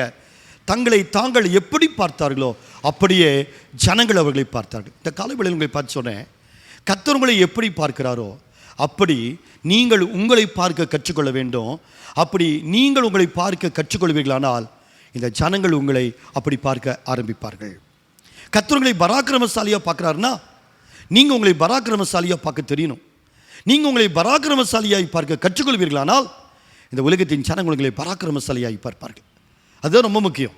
அப்படி அது நடக்க வேண்டுமானால் கர்த்தர் உங்களோடு கூட இருக்கிறதை நீங்கள் அறிந்து கொள்ள வேண்டும். இந்த கிதியோனை பார்த்து மறுபடியும் கர்த்தர் சொல்றார், ரொம்ப ஜனங்கள் அதிகமாக இருக்கிறாங்க, அதனால் நீ என்ன செய்ய, யாரெல்லாம் பயமாக இருக்குதோ அவங்களெல்லாம் வீட்டுக்கு போக சொல்லுன்னு சொன்னார். இந்த மறுபடியும் கிதியோன் வந்து சொல்றார், யாருக்கெல்லாம் யுத்தத்தை குறித்து பயமாக இருக்குதோ எல்லாரும் வீட்டுக்கு போங்கன்னு சொன்னபோது 22,000 பேர் கடந்து போனாங்க. ஒரே வார்த்தை 22,000 பேர் போயிட்டாங்க. 32,000 பேரை அழைப்பதற்கும் 22,000 பேரை வீட்டுக்கு அனுப்புவதற்கும் இந்த அருமையான கிதியோனினால் முடிகிறதுன்னு சொன்னால் யோசித்து பாருங்க, ஜனங்கள் அவனை எவ்வளவு பெரிய தலைவனாக ஏற்றிருக்க முடியும். மறுபடியும் ஆண்டவர் சொன்னார், இப்போ 10,000 பேர் இருக்கிறாங்க, இந்த 10,000 பேரும் எனக்கு அதிகமாயிருக்கு, அதனால் ஒரு வேலைச்சி அவளை ஆற்றங்கரையில் கொண்டு போய் அவங்களை எல்லாரையும் தண்ணீர் குடிக்க வை, அதில் நான் சொல்கிற மாதிரி இருக்கிறவங்களை மாத்திரம் எடுத்துக்கொள்ள என்று சொல்லி கர்த்தர் அழைத்து செல்கிறேன். இப்போ கூப்பிட்டாங்க, 10,000 பேர் கிதியோனுக்கு பின்னால் போகிறாங்க. யோசித்து பாருங்கள், அந்த படத்தை கொஞ்சம் யோசித்து பாருங்கள். அவர் ஒரு நாளில் ஒளிந்து கொண்டு போரடிக்கிற படத்தை கொஞ்சம் யோசித்து பாருங்கள். இப்பொழுது அவர் முன்னால் நடந்து போகிறாரு, அவருக்கு பின்னால் 10,000 பேர் போகிறாங்க. அந்த படத்தையும் கொஞ்சம் யோசித்து பாருங்கள், எப்படி இருந்திருக்கக்கூடும் அப்படி யோசித்து பாருங்கள். 10,000 பேரை ஆற்றின் கரையில் போய் அழைத்து கொண்டு போகிறார். கர்த்தர் அவரோடு கூட இருந்து ஒரு காரியம் செய்கிறார், அந்த ஜனங்களுக்கு தாகத்தை தேவன் உருவாக்குறார். இப்போ எல்லாரும் என்ன செய்கிறாங்கன்னா அந்த தண்ணீரை குடிக்கிறாங்க. இந்த அருமையான கிதியோன் அந்த ஜனங்களை பார்க்கிறார். அந்த ஜனங்களை பார்க்கிற போது 9,700 பேர் என்ன செய்கிறாங்கன்னா கீழே குனிந்து அந்த தண்ணீரை குடித்து கொண்டிருக்கிறாங்க. அவங்களுக்கு தண்ணி தான் பிரச்சனை, தாகம் தான் பிரச்சனை, தண்ணீரை குடித்து கொண்டிருக்கிறாங்க. 300 பேர் மாத்திரம் என்ன செய்கிறாங்கன்னா தன்னுடைய கரங்களிலே தண்ணீரை எடுத்து அந்த தண்ணீரை நக்கி குடிக்கிறார்கள். அது மாத்திரமல்ல, அவங்க என்ன செய்கிறாங்கன்னா எதிரிகள் வருகிறார்களான்னு பார்க்குறதுக்கு அவருடைய கண்கள் முன்னால் பார்த்து கொண்டே இருக்கு. யோசிச்சு பாருங்க, எவ்வளோ அழகான ஒரு டிசர்னிங், எப்படி பிரித்து பார்க்குற ஒரு அனுபவம். யோசிச்சு பாருங்க, எவ்வளோ ஆச்சரியமாக இருக்குது பாருங்க. கர்த்தர் கொடுக்குற ஞானம் அதுதான். இவர் பார்க்குறாரு, அந்த 300 பேரை மாத்திரம் பிரிக்கிறார். கர்த்தர் சொன்னார், 300 பேரை மட்டும் வச்சுட்டு 9,700 பேர் நீ அனுப்பி விட்டுரு அப்படின்ட்டார். இந்த 9,700 பார்த்து சொல்கிறாரு, நீங்கள் எல்லாம் புறப்பட்டு வீட்டுக்கு போயிருங்கம்மான்னு சொன்னேன்னா ஒரே வார்த்தைக்கு கீழ்ப்படிஞ்சு 9,700 பேர் வீட்டுக்கு போயிட்டாங்க. வெறும் 300 பேர். அந்த 300 பேரை இப்போ ஆயத்தப்படுத்தி என்ன செய்கிறாருன்னா கர்த்தர் சொன்னபடி செய்கிறார். கையில் ஒவ்வொருத்தருடைய கருத்தில் ஒரு தீபெட்டி கொடுத்தாரு, ஒரு பானையை தூக்கி எல்லாரும் தலையில் வச்சிங்கன்னு சொன்னார். யுத்தத்துக்கு புறப்பட்டு போகலான்னு. அந்த ஜனங்கள் ஒரு வார்த்தை கேட்கல. இவ்வளோ பெரிய மீதியானியர், நம்மளை கொள்ளையடிச்சவங்க, வருஷம் விளைச்சலின் நாட்களில் அறுவடையின் காலத்தில் வந்து நம்முடைய தேசத்தையே கெடுத்து விட்டவர்கள், கொள்ளையடித்தவங்க, வெட்டுக்கிளிகளைப் போல திரளான படை வீரர்களும் குதிரைகளும் கடந்து வந்த அந்த ஜனங்களை ஜெயிப்பதற்கு 300 பேர் போதுமாப்பா அப்படின்னு அந்த ஜனங்களை ஒருத்தம் கூட இந்த கிதியோனை பார்த்து கேட்கவே இல்லை. ஏன்னா அவ்வளோ பெரிய தலைவனாக இந்த ஜனங்கள் அவரை ஏற்றுக்கொண்டார்கள். அவ்வளோ பெரிய தலைவனாக ஏற்றுக்கொண்டாங்க. 300 பேர் கையில் தீவெட்டி ஒரு பானையும் தூக்கிட்டு போகிறாங்க. யாராவது கேட்டாங்களா, எதுக்கு அந்த பானை, இதை வச்சுட்டு எப்படி யுத்தம் பண்ணுறது கேட்டாங்களா? ஒருத்தருமே கேட்கல. யோசித்து பாருங்க, அப்போ எவ்வளோ பெரிய தலைவனாய் இந்த அருமையான கிதியோனை அவர்கள் ஏற்றுக்கொண்டிருக்கக்கூடும். கடந்து போகிறாங்க. போய் அந்த பானையை அவர் சொல்கிறாரு, நான் செய்கிற மாதிரியே நீங்களும் செய்யுங்கன்னு சொல்லி ஒரு இடம் வந்த உடனே பானையை கீழே போட்டு அந்த தீவெட்டியை அப்படி உயர்த்தி பிடிக்கிறாங்க. பாருங்கள், ஜனங்கள் சதுரை ஓடுகிறார்கள். அந்த மீதியானியரை அழித்து ஒரு மிகப்பெரிய ஜெயத்தை பெற்றுக்கொண்டாங்க. நல்ல கவனிங்க, கர்த்தர் தன்னோடு கூட இருக்கிறதை ஒரு மனிதன் அறிந்து கொள்கிற போது ஒரு மிகப்பெரிய பராக்கிரமசாலியாக தன்னை பார்க்கிறான். அப்படி ஒரு மனிதன் தன்னை மிகப்பெரிய பராக்கிரமசாலியாக பார்த்துட்டா தன்னுடைய கரத்தில் இருக்கக்கூடிய ஒரு மண் பாண்டத்தை கூட ஒரு மிகப்பெரிய ஒரு அணுகுண்டை விட ஒரு பெரிய ஆயுதமாக அவனால் பார்த்து விட முடியும். ரொம்ப ஆச்சரியம், அது ரொம்ப ஆச்சரியம். ஆண்டவருடைய திருப்பி கேட்கல, அவர்கிட்ட பார்க்குறாரு, ஒரு மிகப்பெரிய ஒரு பராக்கிரமசாலியாக இருக்கிறார்.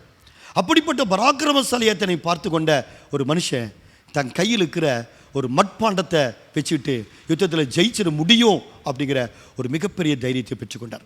அருமையான சிம்சோன் கூட கர்த்தர் தன்னோடு கூட இருக்கிறதை அறிந்தபோது ஒரு பெரிய ராட்சதனா அவர் இருக்கிறாரு. அவர் கையில் கிடைச்ச ஒரு சின்ன கழுதியினுடைய தாடை எலும்பு எவ்வளோ பெருசு இருக்குது யோசித்து பாருங்க. ஒரு இவ்வளோ பெருசு இருக்குமா? இவ்வளோ பெரிய கழுதை தாடை எலும்பை வச்சுக்கிட்டு 1000 பேரை கொண்டு போட்ட ஒரு பராக்கிரமசாலி யாருன்னா சிம்சோன். எப்படி முடிந்தது? கர்த்தர் தன்னோடு கூட இருக்கிறதை அறிந்தபோது. கர்த்தர் தன்னோடு கூட இருக்கிறதை அறிந்தபோது அதே சிம்சோனை யோசித்து பாருங்க. கர்த்தர் தன்னை விட்டு விலகிவிட்டார் அப்படின்னு நினைச்ச போது அதே சிம்சோன் தான் ஒரு நடுங்கி போன ஒரு மனிதனாக, தோற்று போன ஒரு மனிதனாக இருந்தார். இன்னைக்கு நீங்களும் நானும் கர்த்தர் நம்ம கூட இருக்கிறாருங்கிறத நீங்கள் அறிந்து கொள்வீர்கள். ஆனால் நல்ல கவனிங்க, உங்கள் கையில் இருக்கிற சின்ன காரியங்களை கொண்டு நீங்கள் பெரிய காரியத்தை சாதிச்சிட முடியும். உங்கள் கையில் இருக்கிற சின்ன சின்ன விஷயங்களை கொண்டு பெரிய காரியத்தை நீங்கள் செஞ்சிட முடியும். உங்கள் கையில் கொஞ்சம் தான் இருக்கும், ஆனால் ஒரு மிகப்பெரிய காரியத்தை குறித்து நீங்கள் என்ன செய்வீங்க? நீங்கள் விலை பேசுகிறவங்களா இருப்பீங்க. என்னுடைய வாழ்க்கையில் நடந்திருக்கிறது. கர்த்தர் என்னோடு கூட இருக்கிறத நான் அறிந்தபோது வெறும் 2,000 ரூபாய் என் கையில் இருக்கும். நான் 20,000 ரூபாய் 30,000 ரூபாய் வேலைகளை ஆரம்பிப்பேன். யோசிச்சு பாருங்கள், எத்தனை நாட்களுக்குள்ள? ஒரு 5 நாள் 6 நாளைக்குள்ள. அந்த 5 நாள் 6 நாளைக்குள்ளே பார்த்தீங்கன்னா 30,000 ரூபாய்க்கு வேலை முடிஞ்சிருக்கும். அந்த கடைசி சனிக்கிழமை 30,000 ரூபாய் நான் கொடுக்கணும். ஆனால் ஆரம்பித்த போது என் கையில் இருந்தது வெறும் 2,000 ரூபாய். இந்த 2,000 ரூபாய் வச்சுட்டு ஒரு 30,000 ரூபாய் அதுக்குரிய வேலைகளை ஆரம்பிக்கிறதுக்கு எனக்கு எப்படி தைரியம் வந்துச்சு? அவ்வளோ பெரிய மனிதனாக என்னை எப்படி பார்க்க முடிஞ்சது? ஒரு 30,000 ரூபாய் 5 நாளில் நான் கொடுத்துருவேங்க அப்படின்னு சொல்கிற அளவுக்கு என்னால் எப்படி முடிஞ்சது அப்படின்னு சொன்னால், கர்த்தர் என்னோடு கூட இருக்கிறத நான் பார்க்கும்போது எனக்கு தெரியும், இந்த 30,000 ரூபாயை ஈஸியாக கொடுத்துருவேன். இன்றைக்கும் சொல்லுவேன், இன்றைக்கும் நான் இப்படி சொல்கிறது உண்டு. என் கையில் பார்த்தீங்கன்னா ஒரு 1,00,000 ரூபாய் இருக்கலாம். இந்த இடத்துக்கு நான் அநேக நேரத்தில் அப்படி சொல்லியிருக்கிறேன். 1,00,000 தான் என் கையில் இருக்கும்.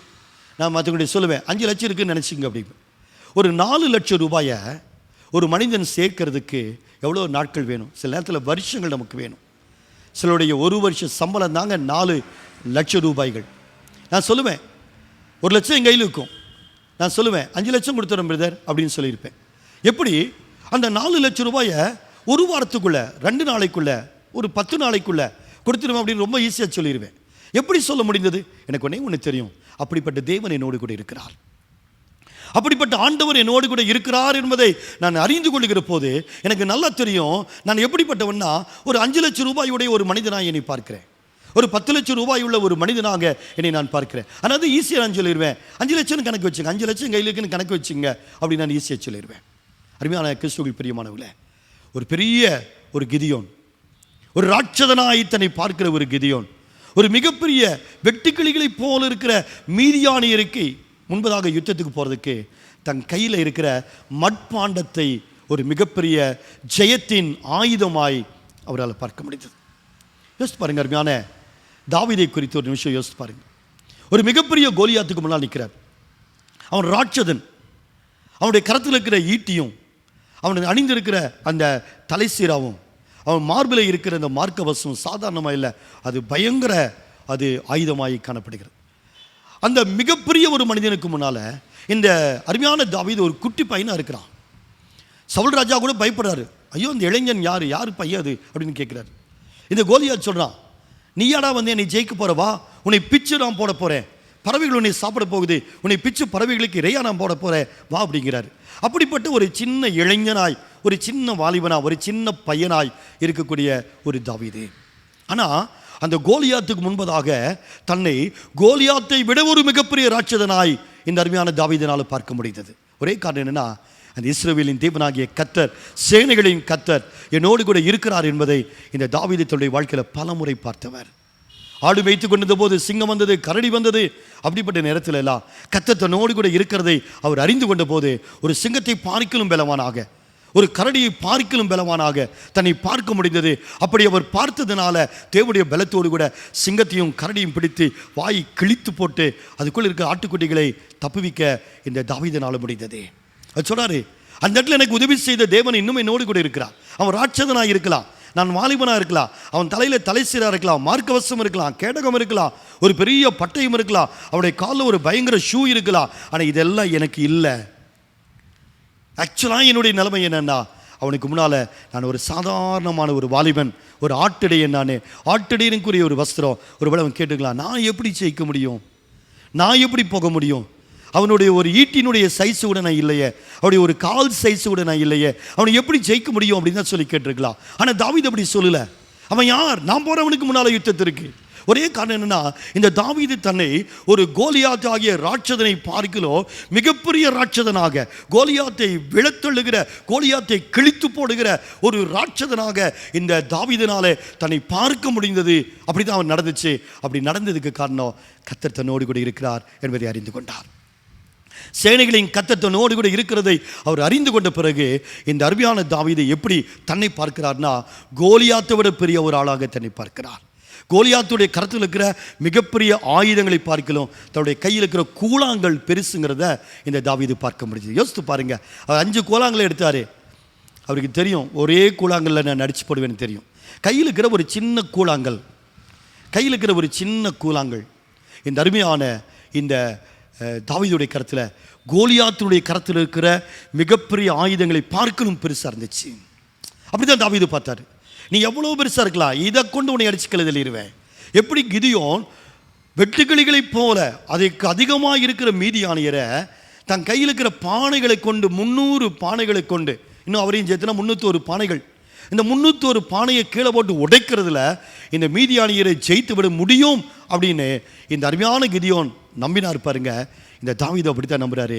என் கையில் இருக்கிற ஒரு சின்ன கூழாங்கல், ஒரு கல் போதும், என் கையில் இருக்கிற ஒண்டிவில் போதும், இந்த மிகப்பெரிய ராட்சதனை கீழே தள்ளிட முடியும். ஏன்னா அவன் இடத்துல இருக்கிற ஆயுதங்களை பார்க்கலாம், என் கரத்தில் இருக்கிற இந்த சின்ன கூழாங்கல் எப்படின்னா ஒரு அணுகுண்டு மாதிரி அப்படிங்கிறத அவரால் பார்க்க முடிந்தது.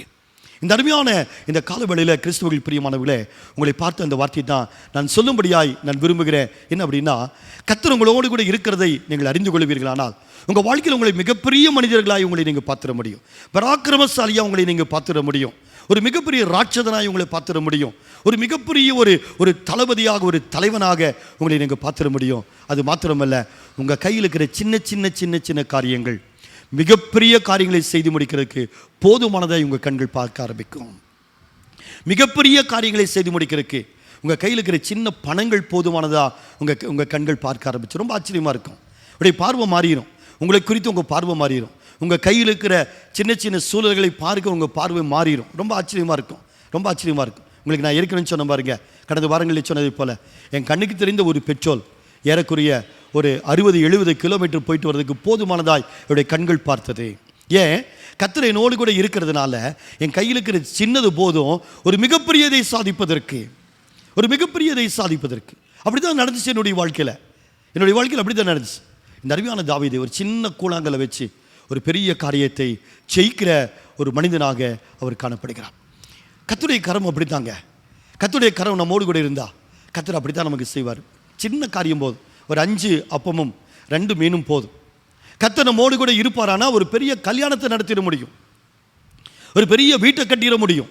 உங்கள் கையில் இருக்கிற கொஞ்சத்தை கொண்டு ஒரு மிகப்பெரிய வீட்டை கட்டிட முடியும். ஏன்? கர்த்தர் உங்களோடு கூட இருக்கிறார்.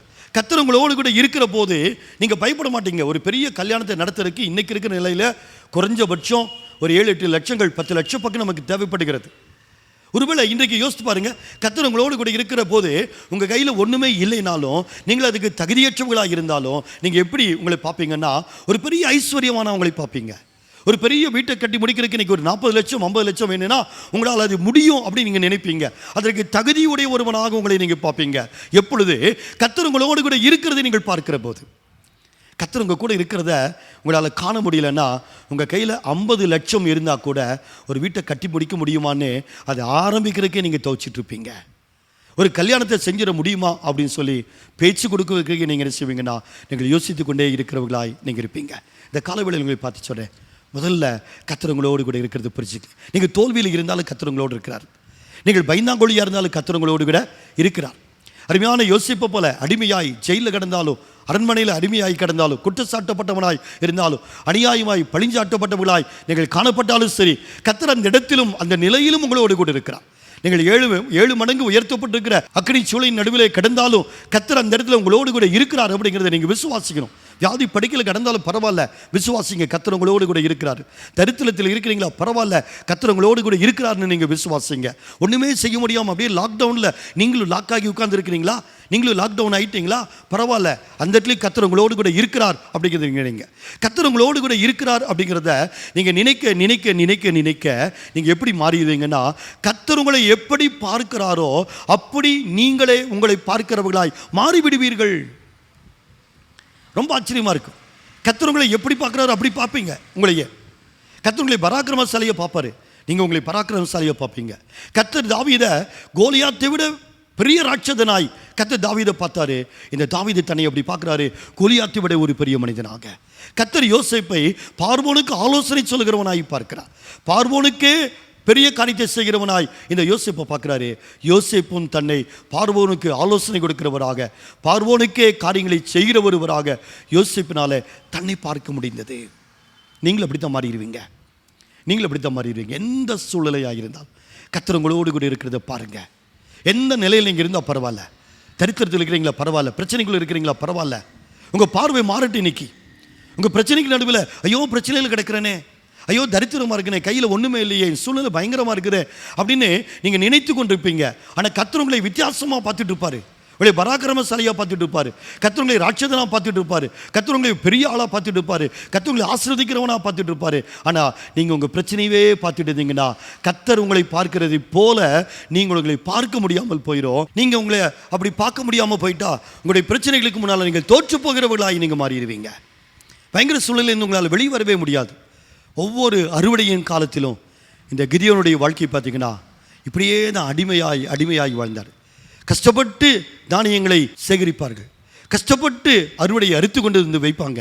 ஆனால் மீதியானியர் வந்து கொண்டு போயிடுவாங்க. ஆனால் இந்த முறை என்ன நடந்துச்சுன்னா கர்த்தர் அவரை பராக்கிரமசாலி என்று பார்த்தார். இந்த கிதியோன் கர்த்தர் தன்னோடு கூட இருக்கிறதை அறிந்து கொண்டதுனால தன்னை அவர் பராக்கிரமசாலியாக பார்க்க முடிஞ்சது. தன்னை அவர் பராக்கிரமசாலியாக பார்த்ததுனால ஜனங்களை நடத்துகிற தலைவனாக மாறினார். ஆனால் இந்த வருஷம் நடந்தது என்னென்னா அந்த அறுவடையை இந்த மீதியானியர் கொள்ளை கொண்டு போவதற்கும் தேசத்தை கெடுப்பதற்கும் அனுமதிக்காதபடிக்கு ஒரு பெரிய ஜெயத்தை பெற்றுக்கொண்டார்கள். பெரிய ஜெயத்தை பெற்றுக்கொண்டாங்க. உடைய பார்வை அப்படி மாற வேண்டும். அப்படி மாற வேண்டுமானால் எந்த நிலையிலும் கர்த்தர் உங்களோடு கூட இருக்கிறார். எல்லாரும் சொல்லுங்க, எந்த நிலையிலும் கர்த்தர் என்னோடு கூட இருக்கிறார். ஆமென். என் கையில் இருக்கிற சின்னது கூட மிகப்பெரிய காரியத்தை சாதிக்கும். சொல்லுங்க, என் கையில் இருக்கிற சின்னது கூட மிகப்பெரிய காரியத்தை செய்யும். ஏன்னு சொன்னால் நான் தேவனுடைய பார்வையில் பராக்கிரமசாலியாக நான் இருப்பதை போல என்னுடைய பார்வையிலும் நான் பராக்கிரமசாலியாக இருக்கிறேன். தேவனுடைய பார்வையில் நான் ஆசீர்வதிக்கப்பட்டவனாக இருக்கிறது போல என்னுடைய பார்வையிலும் நான் ஆசீர்வதிக்கப்பட்டவனாக இருக்கிறேன். விசுவாசிங்க. கர்த்தர் உங்களை எப்படி பார்க்கிறாரோ அப்படி பார்க்க கற்றுக்கொள்ளுங்க. அப்படி உங்களை பார்க்க நீங்கள் கற்றுக்கொள்றதுக்கு நீங்கள் செய்ய வேண்டிய ஒரு மிகப்பெரிய காரியம் என்னென்னா கர்த்தர் உங்களோடு கூட இருக்கிறது நீங்கள் பார்க்கணும். கர்த்தர் உங்களோடு கூட இருக்கிறது நீங்கள் பார்க்கணும். அதை மட்டும் நீங்கள் பார்த்துட்டீங்கன்னு சொன்னால் உங்கள் வாழ்க்கையில் கர்த்தர் பெரிய காரியங்களை செய்கிறதுக்கு தேவன் ஆயத்தமாக இருக்கிற. கண்களை மூடி நம்ம ஆண்டவரை நோக்கி பார்க்கலாம். ஸ்தோத்திரம் ஆண்டவரே, நன்றியோடு நாங்கள் துதிக்கிற எல்லாரும் கொஞ்சம் நேரம் ஆண்டவரை துதிங்க. ஆண்டவரை சொல்லுங்க, ஆண்டவரே என்னுடைய பார்வை மாறட்டுன்னு சொல்லுங்க. நீங்கள் என்னை எப்படி பார்க்குறீங்களோ அப்படி நான் என்னை பார்க்கட்டும் ஆண்டவரே. சொல்லுங்க, எல்லாரும் கேளுங்க. ஆண்டவர்கிட்ட இந்த காலவெளியில் கேளுங்க, ஆண்டவரே நீர் என்னோடு கூட இருக்கிறதை நான் அறிந்து கொள்ள உதவி செய்யுங்க. யோசேப்பு சிறைச்சாலையில் இருந்தபோது, யோசேப்பு போர்த்திவாருடைய அரண்மனையிலே அடிமையாக இருந்தபோது, யோசேப்பு பார்வோனுக்கு முன்னால் போய் நின்ற போது, ஆண்டவரே நீர் கூட இருந்ததை அவர் எப்படி பார்த்து கொண்டே இருந்தாரோ அதே பார்வை எங்களுக்கு தாங்க ஆண்டவரே. ஒரு மிகப்பெரிய கோலியாத்துக்கு முன்னால தாவீது நின்று கொண்டது போது கர்த்தர் தன்னோடு கூட இருக்கிறதையும், ஆண்டவரே தான் கோலியாத்துக்கு முன்னால ஒரு பெரிய ராட்சதனாக இருக்கிறத எப்படி அவரால் பார்க்க முடிந்ததோ அதே போல ஒரு பார்வையை எங்களுக்கு கொடுங்க ஆண்டவரே. எல்லாரும் ஆண்டவரை நோக்கி பாருங்க. எல்லாரும் ஆண்டவரை நோக்கி பாருங்க. ஆண்டவரை சொல்லுங்க, ஆண்டவரே நீர் என்னை எப்படி பார்க்கிறீரோ அப்படி நான் என்னை பார்க்கறதுக்கு எனக்கு உதவி செய்யுங்க. கேளுங்க எல்லாரும். நீர் என்னை பராக்கிரமசாலியா பார்த்தா நான் பராக்கிரமசாலியா பார்க்கறதுக்கு உதவி செய்யுங்க. எந்த சூழ்நிலையில் நான் இருந்தாலும் என்னோடு கூட நீர் இருக்கிறதையும், ஆண்டவரே நீர் என்னை வித்தியாசமாய் பார்க்கிறீர் என்பதையும் நான் புரிந்து கொண்டிருக்க எனக்கு உதவி செய்யுங்க ஆண்டவரே. எல்லாரும் கேட்கலாமா? தயவு செய்து கேளுங்க. ஒரு பெரிய ஜெயத்துக்குள்ள நீங்க வரப்போறீங்க. உங்க சூழலை விட்டு நீங்க வெளியே வரப்போறீங்க. கர்த்தர் உங்களை வெளியே கொண்டு வர போறார். இதுவரைக்கும் நீங்கள் எதை கண்டு பயந்து நடுங்கி கொண்டிருந்தீங்களோ அந்த இடத்துல நீங்க ஜெயம் எடுக்க போறீங்க. அந்த இடத்துல நீங்க ஜெயம் எடுக்க போறீங்க. கர்த்தர் உங்களுக்கு உதவி செய்ய போறார். சோமனுங்க, ஆண்டவரே நீர் என்னோடு கூட இருக்கிறதை காணும்படிக்கு என்னுடைய கண்களை திறந்துடலும். நீர் என்னோடு கூட இருக்கிறதை காணும்படிக்கு எனக்கு உதவி செய்யுங்க ஆண்டவரே. நீர் என்னை பார்க்கிறதை போல நான் உம்மை பார்க்கிறதுக்கு ஆண்டவரே எனக்கு உதவி செய்யுங்க ஆண்டவரே. நீர் என்னை பராக்கிரமசாலியா பார்த்தா நானும் என்னை பராக்கிரமசாலியா, நீர் என்னை ஆசீர்வதிக்கப்பட்ட ஒருவனாக பார்த்தா நானும் என்னை ஆசீர்வதிக்கப்பட்ட ஒருவனாக, நீர் என்னை தலைவனாய் பார்த்தா நானும் என்னை ஒரு தலைவனான ஒருவனாக என்னை பார்க்க ஆண்டவரே எனக்கு உதவி செய்யுங்க ஆண்டவரே. கேளுங்க எல்லாரும். பரிசுத்த ஆவியானவரே நீர் எங்களுக்கு உதவி செய்யுங்க. எங்க சபையின் மேல ஆசீர்வாடுங்க. எங்க ஜனங்கள் இருக்கிற இடத்துல இங்க கடந்து போய் ஒவ்வொரு மேலையும் அப்படிப்பட்ட ஒரு அபிஷேகத்தை ஊற்றுங்க பரிசுத்த ஆவியானவரே. எல்லாருடைய கண்களை கர்த்தர் திறப்பீராக ஆண்டவரே. ஆகாருடைய கண்களை திறந்த போது ஆண்டவரே அங்க இருக்கிற ஒரு ஊற்று அவள் கண்டுபிடித்ததை போல ஆண்டவரே எங்களுடைய கண்களை திறந்து கர்த்தர் எங்களோடு கூட இருக்கிறதை நாங்கள் காணும்படிக்கு உதவி செய்யுங்க ஆண்டவரே. சாத்ராக் மேஷக் ஆபேத்நேகோ 7 மடங்கு உயர்த்தப்பட்ட அக்கினி சூளையின் நடுவில் தாங்கள் மாத்திரமல்ல தன்னோடு கூட கர்த்தர் உலாவி கொண்டிருக்கிறதை அவர்கள் பார்த்ததை போல சிங்க கவியின் நடுவில் ஆண்டவரே இந்த தானியேல் நான் மாத்திரமல்ல கர்த்தர் என்னோடு கூட இருக்கிறார், கர்த்தர் சிங்கங்களின் வாயை கட்டி போடுகிறார் என்று ஆண்டவரே கர்த்தர் தன்னோடு கூட இருக்கிறதை பார்த்ததை போல இன்னைக்கு நாங்களும் எங்களுடைய சூழ்நிலையின் நடுவில் கர்த்தர் எங்களோடு கூட இருக்கிறதை நாங்கள் காணும்படியாக தேவன் எங்களுக்கு ஒரு கிருபையை தரும்படியாய் ஜெபிக்கிறோம். ஆண்டவரே உம்முடைய கரம் எங்களோடு கூட கடந்து வரட்டும். ஆண்டவரே உம்முடைய பிள்ளைகளாய் நாங்கள் ஜெபிக்கிறதுக்கு ஆண்டவரே எங்களுக்கு உதவி செய்யும்படியாய் ஜெபிக்கிறோம். அப்படிப்பட்ட ஒரு வல்லமையின் அபிஷேகம் எங்க மேல கடந்து வரட்டும். ஜெயம் பெற்றவர்களாக, விடுதலையின் ஜனங்களாக, அநேகரை விடுவிக்கிறவர்களாக, தலைவர்களாய் நாங்கள் மாறத்தக்கதாக ஆண்டவரே அப்படிப்பட்ட ஒரு தைரியத்தின் ஆவினால, ஒரு பலத்தின் அபிஷேகத்தினால கர்த்தர்களை நிரப்பும்படியாய் நாங்கள் ஜெபிக்கிறோம். ஆண்டவரே ஆமென். ஆண்டவரே நாங்கள் ஸ்தோத்திரிக்கிறோம். தொடர்ந்து நம்முடைய தேசத்திற்காக, நம்முடைய ஜனங்களுக்காக ஒரு நிமிஷம் நம்ம ஜெபிக்கலாம். ஆண்டவரே எங்களுடைய தேசத்திற்காக நாங்கள் ஜெபிக்கிறோம். எங்க ஜனங்களுக்காக நாங்கள் ஜெபிக்கிறப்பா. இந்த பயங்கர கொலை நோயிலிருந்து எங்க ஜனங்களை தப்புவிக்கும்படியாய் சீக்கிரமாய் இந்த சூழல்கள் மாறத்தக்கதாக ஆண்டவரே நீர் உதவி செய்யும்படியாய் நாங்கள் ஜெபிக்கிறோம். என்னுடைய ஆளுகிற என்னுடைய தலைவர்களுக்கு நல்ல ஞானத்தையும் சமயோசித புத்தியும் ஆண்டவரே கிருபைகளையும் என் ஆண்டவரே கொடுக்க வேண்டும் என்று சொல்லி நாங்கள் ஜெபிக்கிறோம். ஆண்டவரே ஆமென். எங்க தேசத்தில் இருக்கிற ஜனங்கள் சந்திக்கப்படட்டும். என்னுடைய அதிகாரிகள், எங்களை ஆளுகை செய்கிறவர்கள் சந்திக்கப்படத்தக்கதாய் ஆண்டவரே எங்களுக்கு உதவி செய்யுங்க. விசேஷமாக எங்களுடைய பட்டணத்தில் ஆண்டவரே இன்னும் அநேக ஜனங்களை ரட்சித்து ஆண்டவரே சபைகளுக்குள்ள என் ஆண்டவரை கொண்டு வர வேண்டும் என்று சொல்லி ஜெபிக்கிறோம். ஆண்டவரே அந்த கிருபைகளை தாங்க ஆண்டவரே. நாங்களும் கூட ஆண்டவரே ஆத்துமாக்களுக்கு நாங்கள் சுவிசேஷத்தை சொல்லவும் ஆத்துமாதையும் செய்கிறவர்களாய் காணப்படவும் ஆண்டவரை எங்களுக்கு உதவி செய்ய வேண்டும் என்று சொல்லி நாங்கள் ஜெபிக்கிறோம். ஆண்டவரே எல்லா உலக நாடுகளுக்காய் நாங்கள் ஜெபிக்கிறோம். ஒவ்வொரு தேசத்திலும் ஆண்டவரே நீர் பெரிய காரியத்தை செய்யுங்க. உம்முடைய கரம் ஆண்டவரே தேசங்களின் மேல் அசைவாடட்டும் என்று சொல்லி ஜெபிக்கிறோம். பரிசுத்த ஆவியானவர் தேசங்கள் மேல் அசைவாடட்டும். ஆண்டவரே உலகம் முழுவதும் ஸ்தம்பித்து போய் கிடக்கிற சூழ்நிலையில ஆண்டவரே ஒவ்வொரு தேசத்தையும் கர்த்தர் விடுதலை செய்யுங்க. தேசத்தை ஆளுகிறவர்களுக்கு நல்ல ஞானத்தையும் கிருபைகளையும் என் ஆண்டவரை கட்டளையிட வேண்டும் என்று சொல்லி ஜெபிக்கிறோம். ஆண்டவரே ஆமென். ஆண்டவரே மை ஸ்தோத்திரிக்கிறப்பா. ஆமென். ஆண்டவரே இந்த அருமையான காலவேளையில ஆண்டவரே இஸ்ரவேல் தேசத்திற்காக நாங்கள் ஜெபிக்கிறோம். இஸ்ரவேலின் சமாதானத்துக்காக நீங்கள் வேண்டிக் கொள்ளுங்கள் என்று சொன்னீங்களே. எருசலேமின் சமாதானத்துக்காக வேண்டிக் கொள்ளுங்கள் என்று சொன்னீரே. ஆண்டவரே எருசலேமின் சமாதானத்துக்காக, இஸ்ரவேலின் சமாதானத்துக்காக நாங்கள் ஜெபிக்கிறோம். கர்த்தர் இந்த தேசத்தை ஆண்டவரே இந்த ஜனங்களை உம்முடைய சமாதானத்தினால் நிரப்புங்க. ஆண்டவரே உம்மால் தெரிந்து கொள்ளப்பட்டிருக்கிற அந்த தேசத்தையும் ஜனங்களையும் என் ஆண்டவரை ஆசீர்வதிங்க. ஆண்டவரே அநேக தேசங்களுக்கு ஆண்டவரே இந்த குட்டி தேசமானது ஒரு தலைவனாய் ஆண்டவரே இன்னைக்கு நாங்கள் பார்த்த செய்தியை போல குட்டி தேசமாய் இருந்தாலும் உலக நாடுகளுக்கு ஒரு தலைவனாய் நீர் அதை வைத்திருக்கிறதையும் அநேகருடைய கண்கள் இந்த தேசத்தை கவனிக்கிறதையும் நாங்கள் பார்க்கிறோம். அதற்காக உமக்கு நாங்கள் நன்றி சொல்கிறோம். ஆண்டவரே அந்த தேசத்தில் இருக்கிற ஜனங்கள் எல்லாம் ரட்சிக்கப்படவும் ஆண்டவராகிய இயேசு கிறிஸ்துவை சொந்த ரட்சகராய் ஏற்றுக்கொண்டு ஆண்டவரே பரிசுத்த ஆவியினுடைய அபிஷேகத்தால் நடத்தப்படுகிறதுக்கு ஆண்டவரே நீர் கிருபைகளை கொடுக்கும்படியாய் ஜெபிக்கிறோம். ஆமென். ஆண்டவரே என்னுடைய அருமையான எங்களுடைய அன்பு குடும்பங்களுக்காய் ஜெபிக்கிறோம். ஒவ்வொரு குடும்பத்தையும் ஆசீர்வதிங்க. ஆண்டவரே குடும்பத்தில் இருக்கிற ஒவ்வொரு தனிப்பட்ட நபர்களையும் என் ஆண்டவரை ஆசீர்வதிக்கும்படியாய் ஜெபிக்கிறோம். இந்த கர்த்தாவே இந்த அருமையான ஆகஸ்ட் மாதத்தில் எங்கள் குடும்பங்களுடைய தேவைகளை கர்த்தர் சந்திப்பீராக. நல்ல வேலைகளை கொடுங்க. வேலைகளை இழந்தவர்களுக்கு நல்ல வேலைகளை மறுபடியும் கொடுங்க. ஆண்டவரே கர்த்தாவே சம்பளங்கள் குறைக்கப்பட்டிருக்குமானால் அந்த சம்பளங்களை கர்த்தர் நீர் அதிகப்படுத்தி தரும்படியாய் ஜெபிக்கிறோம்.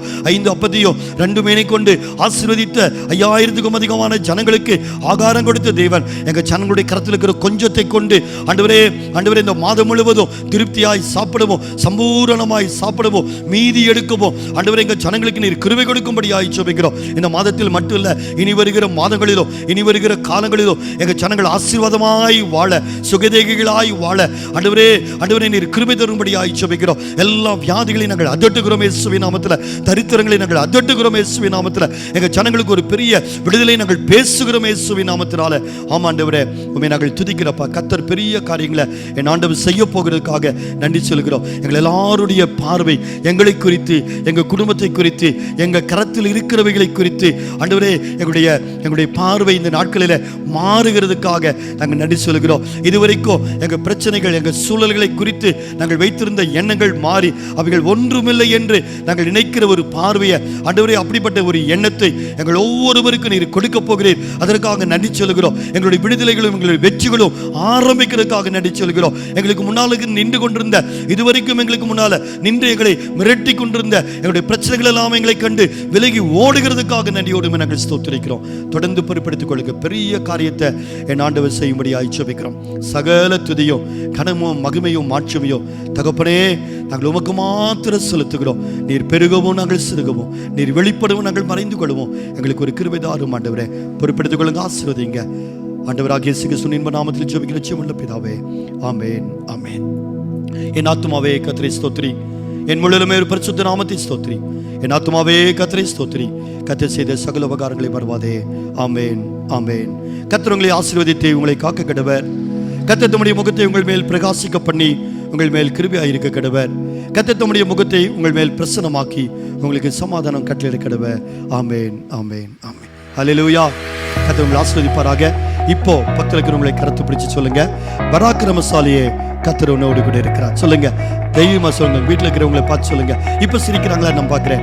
சொல்லுங்க, பராக்கிரமசாலியே கர்த்தர் உங்களோடு கூட இருக்கிறார். இதை பார்த்து கொண்டிருக்கிற ஒவ்வொருவரையும், நீங்கள் அருமையான சகோதரியா இருக்கலாம், சகோதரனா இருக்கலாம், பிள்ளைகளா இருக்கலாம், உங்களை பார்த்து நான் சொல்றேன், ஆசீர்வதிக்கப்பட்டவரே கர்த்தர் உங்களோடு கூட இருக்கிறார். பராக்கிரமசாலியே கர்த்தர் உங்களோடு கூட இருக்கிறார். உயர்ந்தவரே கர்த்தர் உங்களோடு கூட இருக்கிறார். தலைவனே கர்த்தர் உங்களோடு கூட இருக்கிறார். கர்த்தருடைய பார்வையில நீங்கள் அப்படிப்பட்டவங்களா இருக்கிறீங்க. உடைய பார்வை எப்படி மாறுகிறது? ஒரு பெரிய ஜெயத்தை நீங்கள் பெற்றுக்கொள்ள போறீங்க. ஆமென், ஹல்லேலூயா, ஹல்லேலூயா. கர்த்தர் உங்களை ஆசீர்வதிப்பாராக. ஆமென், ஆமென்.